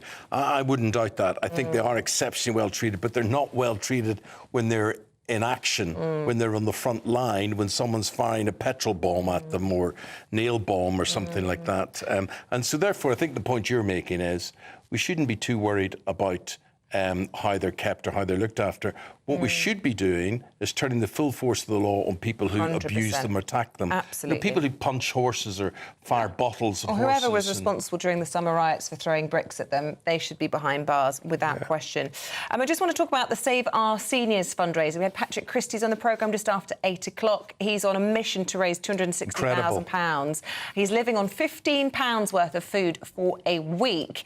Well, since we have been on air, since Patrick appeared on us just after 8, thanks to you at home, we have raised an extra £4,000. As I say we, it's all his efforts that have done it. So we are now at £197,000. So thank you. So what he's trying to do is to get £250,000 or plus to fill in the amount that this charity actually pays towards people and keeping them warm during winter. These older people. So for a year. if we can sort of take care of their costs for a year through you. Patrick's saying that would be a great thing, and he is doing a great thing. I have a feeling this is going to really take off. Keep those donations coming in. Right, it is fast approaching that time where we hand over to Bev and Andrew. Bev is joining us in the studio. Andrew is up in Birmingham getting ready for the show. Bev, what have you got for us? Good morning. Good morning. Well, we're hoping to speak to Andrew straight off the bat at 9:30 this morning. He's sniffing around at the Conservative Party conference, no doubt getting all the inside gossip on the leadership contest there. Obviously, Kemi Badenoch is having to defend herself this morning hugely over what she said about maternity pay being excessive. As a mum of 3, I can tell you maternity pay is not excessive, but she's got herself into a bit of a mess there. So Andrew will be talking to various MPs. I'm going to be interviewing at the top of the show as well former controller BBC One, Danny Cohen, who has written a report saying that the way that the BBC is depicting the Middle Eastern conflict is incredibly one-sided and anti-Jewish. The way the BBC is depicting the Middle East conflict is not fair to Israel, effectively, is the conclusion of the report. And it's far too much propaganda in support. What did you say his name was? Danny Cohen. Is he Jewish? He is Jewish, yeah. Okay. But there's a report. There's been 3 main, huge, significant Jewish figures in this country have put their names to it. Criticised them. Yeah, interesting. OK, well, thank you very much. Looking forward to that. We say goodbye to you both. And you'll have we've got another minute. Oh, perfect. Wasn't sure where we were for time. You've got Andrew down at conference, and as you say, very lively in terms of what Kemi Badenoch has said. Do you think she can come back for this? Because Andrea Leadsom famously said that she had a stake in the future of the country because she had children. Theresa May famously having wanted to, but unable to have had them. And Andrea Leadsom's options were, well, she never got to run any further. It really backfired after that, didn't it? That was a few years ago now. I think this will... I think, particularly as a woman, I sort of looked at Kemi Badenoch. I thought, well, it might be quite nice to have a leader of the Conservative Party. And then you realise that just because you're a woman, it doesn't necessarily mean that you're going to be supporting the issues. All 3 of the men feel strongly about. Are sticking up for women in this. Yeah. Guys, thank you very much indeed. Have a good show, Bev. Thank you very much indeed. Thank you for listening and watching. Remember, we are there on radio throughout the day as well. And we'll be back tomorrow morning from 6 a.m. to do it all again. So until then... here's the forecast with Catherine Chalk. Have a fabulous Monday. Bye-bye. A brighter outlook with Box Solar, sponsors of weather on GB News. Good morning, welcome to your GB News weather update from the Met Office. It's going to be an unsettled day out there today, but the rain should be clearing through Tuesday and then turning a little bit drier and brighter as the week progresses. So we have got heavy spells of rain and we have got some Met Office rain warnings in force, especially across northern parts of Wales into the Midlands and across parts of Lincolnshire as well, where we've already seen quite significant amounts of rainfall. So disruption is possible further towards the south, turning drier here, but still quite cloudy, and towards Scotland, still holding on to cloudy conditions and outbreaks of rain. Still breezy once again across the English Channel and towards East Anglia, and we still have heavy spells of rain continuing through Monday evening, so there could be some difficult driving conditions at rush hour with travel disruption and also some flooding. So heavy spells of rain continuing across the central swathe of the UK, perhaps turning a little bit drier across parts of Northern Ireland and into Scotland, but on the whole there is a lot of cloud around still persisting through the night on Monday. So as we go through Monday evening, heavy spells of rain still continuing across much of England and across Wales as that low pressure gradually clears off towards the east. Then we'll start to see clearing skies, especially further west you go, with some clear skies here, allowing temperatures to fall just a little bit, but otherwise towns and cities holding up at around 10 or 11 degrees.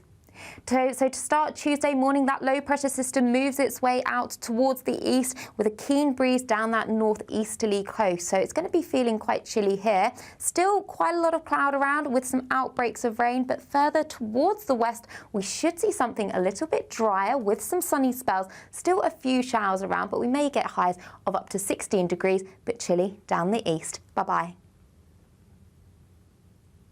That warm feeling inside from Boxed Boilers, sponsors of weather on GB News.